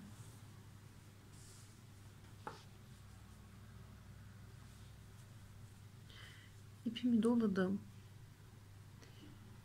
ve en sondaki trabzanıma batıyorum.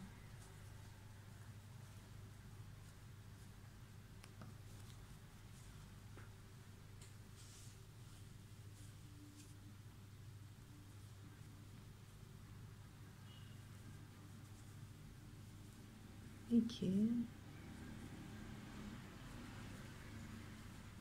aynı yuvanın içine 3 tane trabzanımı yaptım. 1 2 3 zincirle yükseldim.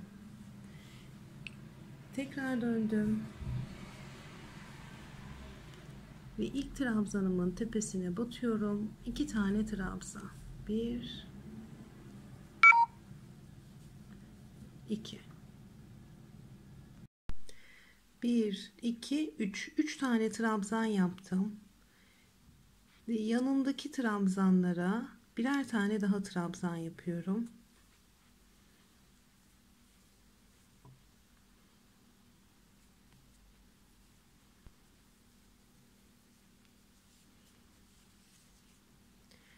Bir zincir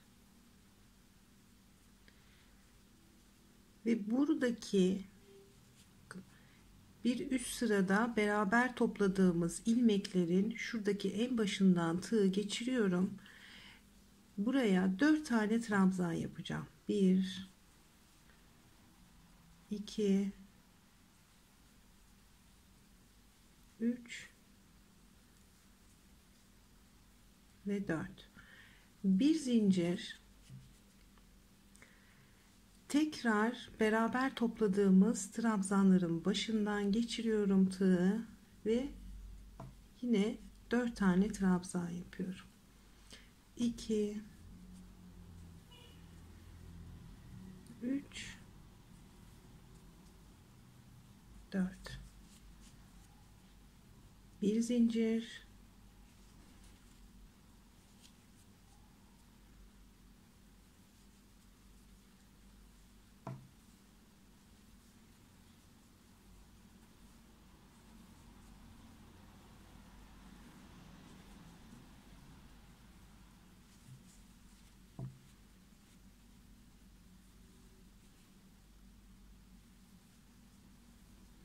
Bu şekilde kemere kadar örmeye devam edelim. Kemere kadar geldim. Bir zincir çekelim ve kemerin içindeki ilk trabzandan tığımızı geçiriyoruz ve oraya da 4 tane trabzan yapacağız. 1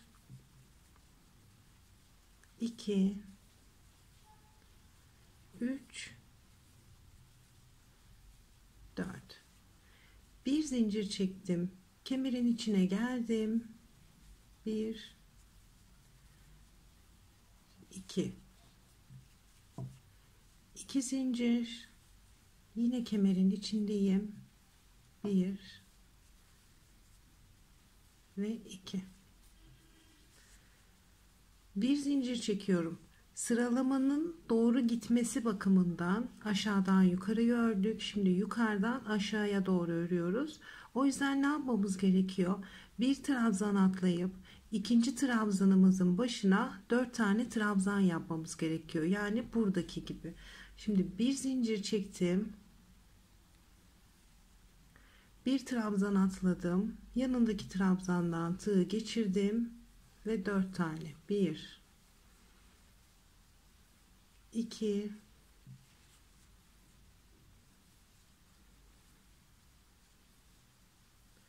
3 4. Bir zincir çekiyorum yine ve buradaki beraber topladığımız ilmeklerin başından tığı geçirip deseni uygulamaya devam ediyorum. 2 3 4. Bir zincir,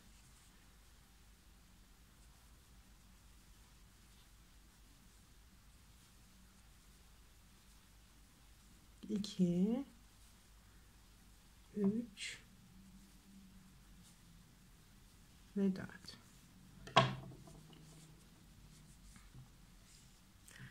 Kemer başı da bu şekilde olacak. Şimdi sona kadar gelelim. Kanat ucuna kadar geldim. Bir zincir çekiyorum ve ilk kanadın sonundaki ilk trabzanımın tepesine battım. Bir trabzan, hemen yanındaki trabzandan tığımı geçirdim. Buraya bir trabzan, ipimi doladım ve son trabzanımın başına geçiriyorum tığımı ve buraya 3 tane trabzan yapacağım. 2 ve 3. Ne demiştik? Kanatların ve kemerin her zaman aynı gitmesi gerekiyor demiştik.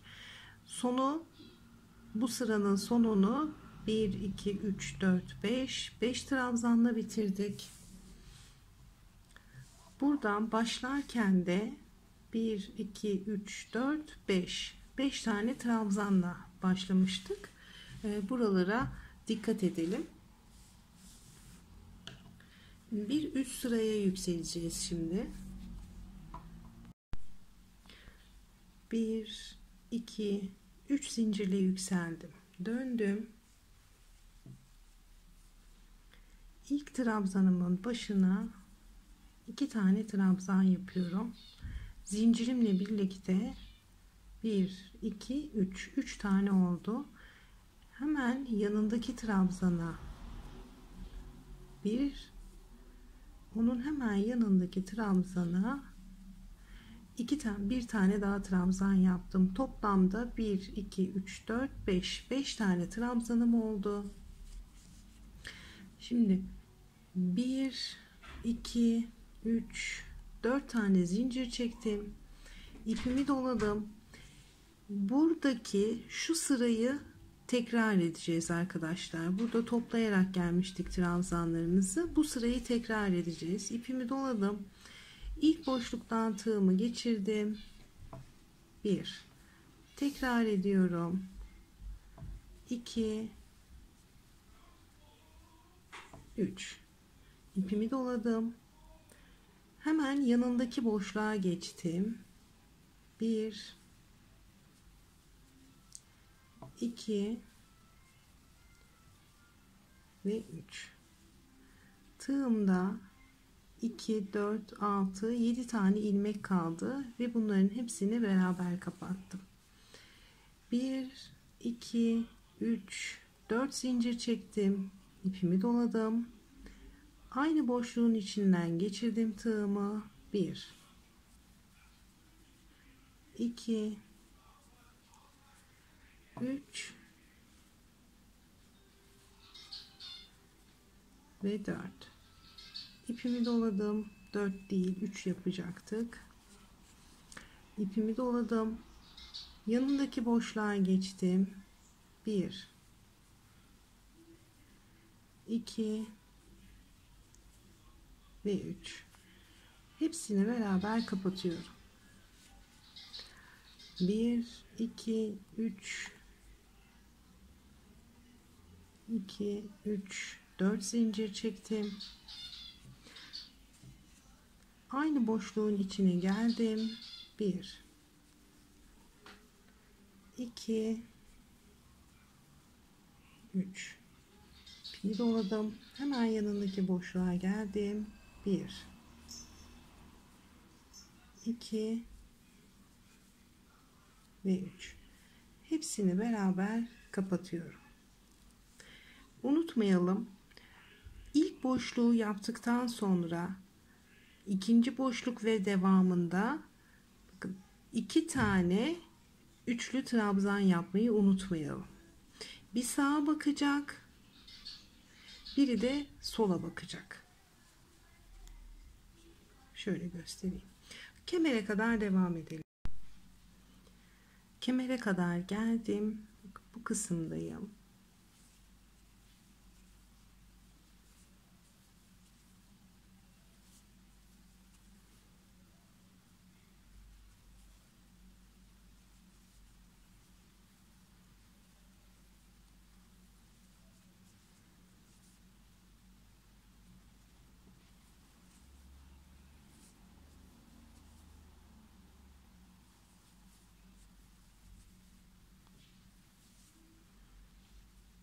Kemerin yanındaki ilk boşluğa geldim. Buraya da yapıyorum. 2 ve 3. Hepsini beraber kapattım.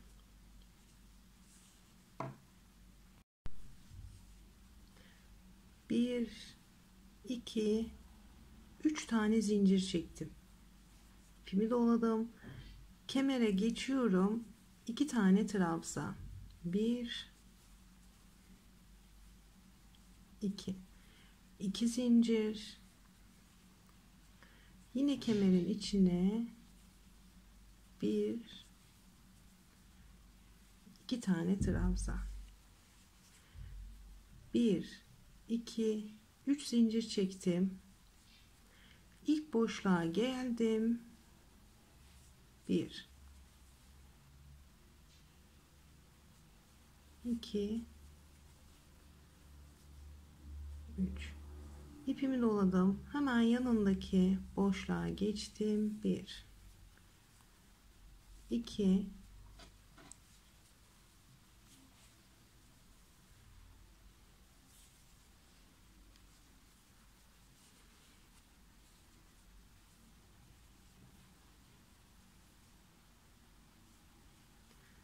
hepsini beraber kapattım.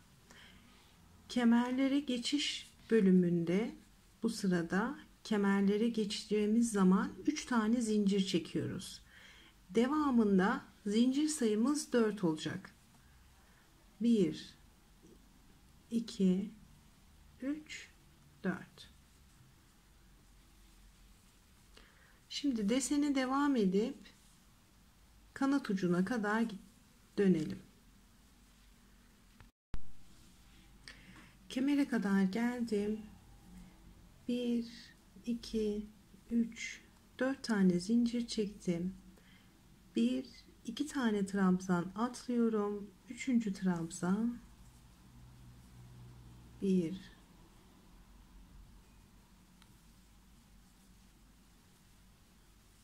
2,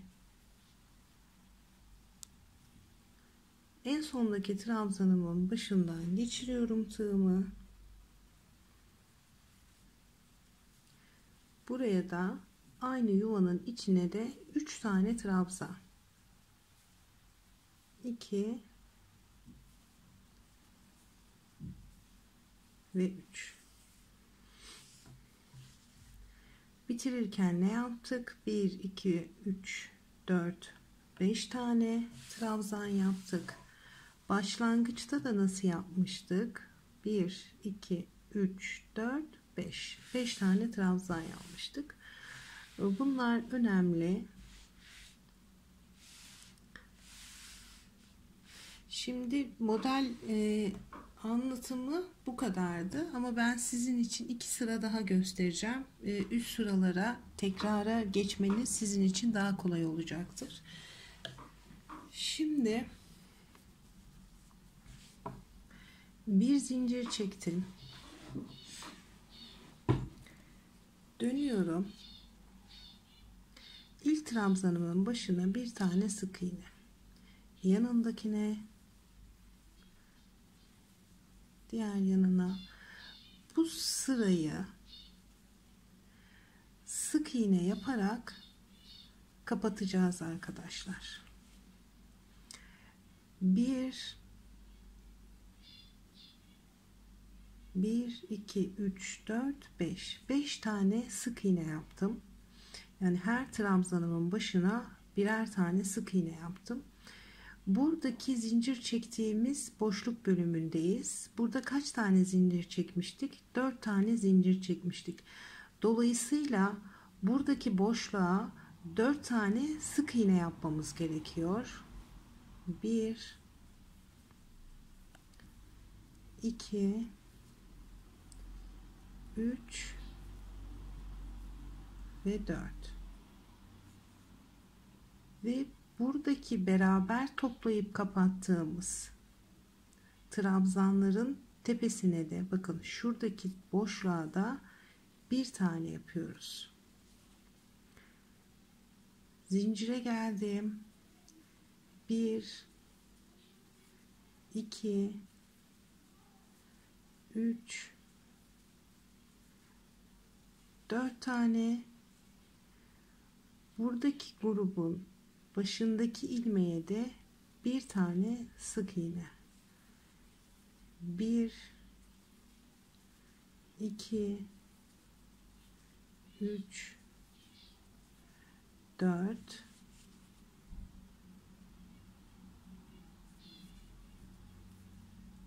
buraya da bir tane. Şimdi bu şekilde kemere kadar devam edelim. Kemere kadar geldik. Bakın burada kaç tane zincir çekmiştik? 3 tane. Dolayısıyla buraya 3 tane sık iğne yapmamız gerekiyor. 1 2 3 trabzanlarımıza birer tane,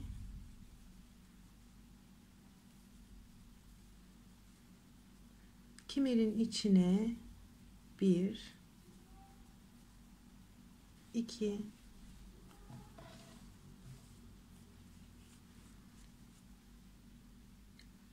trabzanlara 1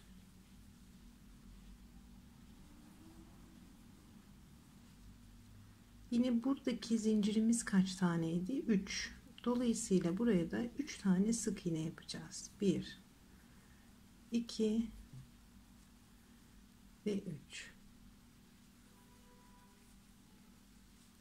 Devamındaki zincir sayımız 4'tü. Dolayısıyla 4 tane zincir çektiğimiz yerlere 4 tane sık iğne yapmamız gerekiyor.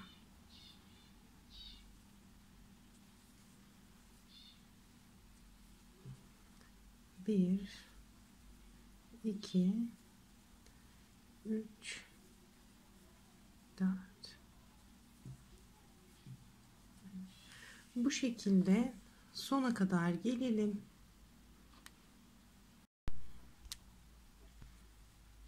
Kanat ucuna kadar geldim. Bir, iki, bütün trabzanlarıma birer tane yapacağım. 3, 4,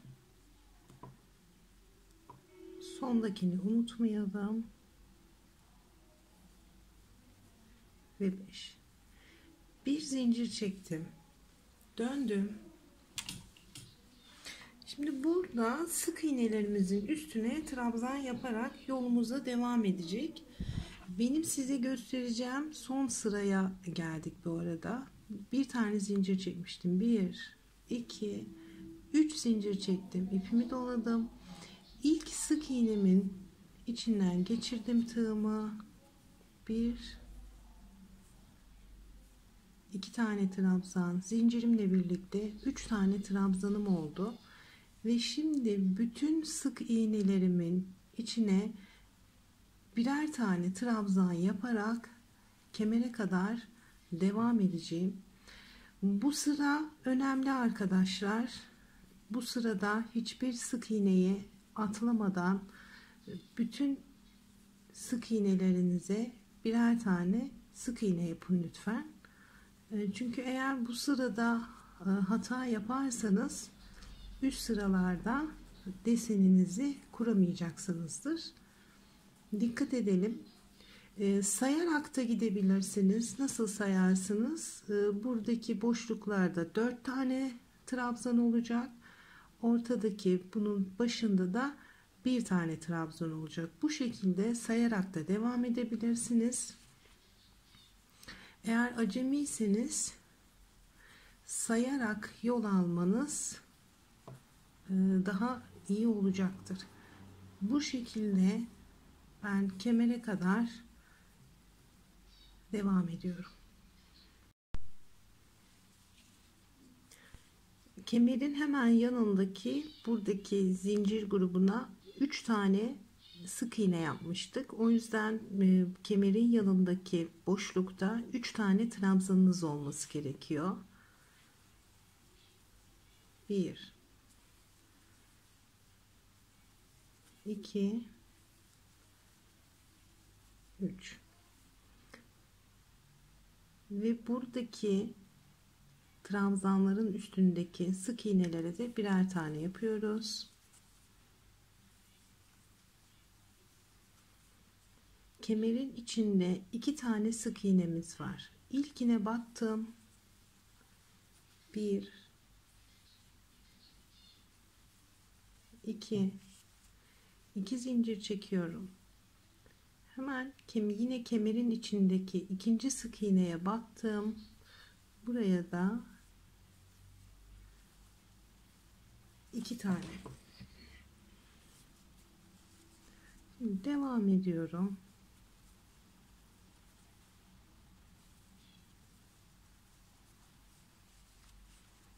Burada 3 tane sık iğnemiz var. O yüzden buraya 3 tane trabzan yapıyorum.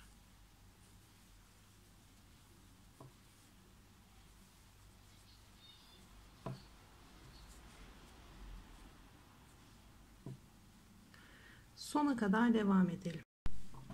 Sıra sonuna kadar geldik ve en sondaki sık iğneye 3 tane trabzan yapıyoruz. 1, 2 ve 3. Bu şekilde şalımızın model anlatımı bitti arkadaşlar. Sadece size kenarını örmeyi göstereceğim. Bu sıradan sonra tekrara geçeceksiniz. Nereden tekrar yapacaksınız? İkinci sıradan tekrar yapacaksınız. Buradan değil, buradan. Tekrar sıranız burası. İkinci sıradan tekrar yapılarak örmeye devam edilecek. Yani buradaki kabartmalı trabzanlardan örmeye başlayacaksınız. Şuradan göstereyim bir de. Çok güzel bir model. Takipçim de iyi ki benden bu modeli istemiş. Çok zevk alarak ördüm ben açıkçası. Bu sırada örmeyi bıraktık arkadaşlar. Bu sıradan sonra tekrar trabzan örmeye devam edeceksiniz. Ama bakın, kabartmalı trabzan sırasından örmeye devam edeceksiniz. İkinci sıra. Unutmayalım. İkinci sıradan örmeye devam edelim. Ayrıca bu şalı sökümsüz yapılacağını düşünüyorum. Orası ayrı. Ama usta da olsanız, acemi de olsanız sık iğne sıralarını lütfen atlamayalım. Sık iğne sıralarını atlarsak kurduğunuz modelin desenleri terse düşecektir. O yüzden bunları atlamayalım. Eğer bir yerlerde hata olduğunu düşünüyorsanız önce sık iğne sıralarınızı kontrol edin. Eğer sık iğneyi örmüş müsünüz, örmemişsiniz, oraları bir kontrol edin. Aksi takdirde örmek basit ve zevkli bir şal. Kaç tane sık iğne sıramız vardı? Unutmayalım. İlk ne demiştik buraya? İlk popcornları yaptıktan sonra bir sıra kafes ördük. Daha sonra bir sırada bakın şurada sık iğne sıramız var. Bunu unutmayalım. İlk sık iğne sıramız burası. İlk popcorn'dan sonra kafes örüyoruz. Kafesten sonra sık iğne örüyoruz. Daha sonra ikinci sık iğnemiz neresi bizim? Model tekrarımızı bitirdiğimiz zaman buradaki toplayarak ördüğümüz trabzanlardan sonra bir sıra sık iğne örüyoruz. Bunları unutmayalım. Şimdi siz tekrar yapmaya devam edin.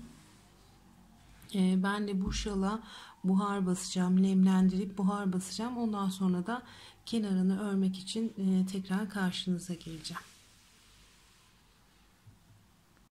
Şimdi şalın kenarını göstereceğim size ama bunu şart mı yapmanız değil. İstediğiniz sırada kesebilirsiniz ve istediğiniz kenarı bu şala uygulayabilirsiniz. Şimdi döndüm, şöyle bakın, trabzanlı yaptığım kısımdayım. Şuradan V'lerim geliyor. Bir zincir çektim, döndüm. İlk trabzanımdan tığımı geçirdim. Bir tane sık iğne. 1 2 3 4 5 6 tane zincir çektim. 1 2 3 tane atladım. Dördüncüsüne sık iğne ile bağladım. Yanındakine sık iğne, onun hemen yanındakine sık iğne. 1 2 3 4 5 6 tane zincir. 1 2 3 atlıyorum. Dördüncüsüne battım. 1 2 3 tane sık iğne. 1 2 3 4 5 6 1 2 3 tane atladım. Dördüncüsüne batıyorum. 1 2 3. Bu şekilde ben şalın kemer kısmına kadar geleceğim. Kemere kadar geldim. 1-2 tane trabzanım kaldı. Bir kaydırma, 2 kaydırma, kemerin içinden de bir kaydırma yapıyorum. Daha sonra yine buradan 2 kere kaydırdım. 1 2 3 4 5 6 tane zincir çektim. 1 2 3. Dördüncüsüne batarak şalın diğer tarafına geçiş yaptım ve tekrar 2 3 4 5 6 1 2 3 dördüncüye sık iğne ile bağlıyorum. Daha sonra yanına 2 tane daha sık iğne yaparak yoluma devam ediyorum. Diğer kanadın sonuna kadar da yaptığım zincirlerimi yaparak ipimi doladım. Zincirin içinden geçirdim tığımı. 1 2 3 4 5 6 7 8 9. 9 tane trabzan yaptım ve bu trabzanımı buralarda aralarda 3 tane sık iğne yapmıştık. Ortadaki sık iğnemden tığımı geçirip sık iğne ile tekrar buraya bağlıyorum. Yine aynı şekilde buraya 9 tane trabzan. 1 2 3 4 5 6 7 8 9 ve tekrar ortadaki sık iğnemi bağlıyorum. Bu şekilde yapmaya karar verdim şalın kenarını, çünkü bunun herhangi bir grafiği yok. O yüzden siz de istediğiniz kenarı yapabilirsiniz veya kenarsız da kullanabilirsiniz. Şimdi ben bu şekilde bütün şalımı dönüp artık şalı kapatacağım. Şalın kenarlarını da bakın bu şekilde döndüm.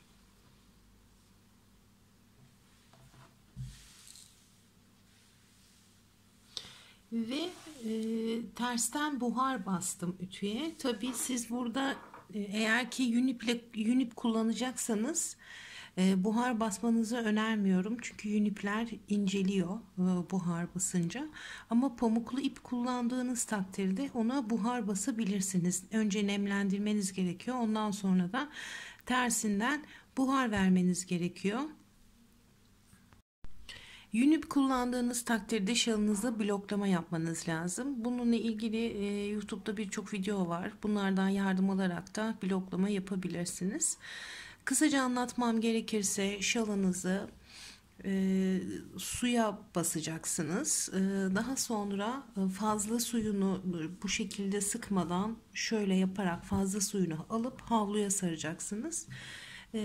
Havluya sardıktan sonra o kalan suyu çekecektir havlu ve eğer ki yeriniz müsaitse tabii bunu yapın. Bütün kenarlarından şalı iğne ile gerdirerek sermeniz gerekiyor. Bir havlu üstüne sererseniz çok daha iyi olacaktır. Bu baştan diğer başa kadar iğneleyeceksiniz havlunuza. Gerdirerek daha sonra bu taraflarını gerdirerek iğneleyeceksiniz. Şalın dört yanını bu şekilde iğneleyeceksiniz bloklama yaptığınız zaman ve o şekilde kurumaya bırakacaksınız. Yün iplerde ütü kullanmıyoruz. Bu şekilde kanalıma abone olursanız beni mutlu edersiniz. Bildirim ziline basmayı ve yorum bırakmayı unutmayın. Hoşça kalın.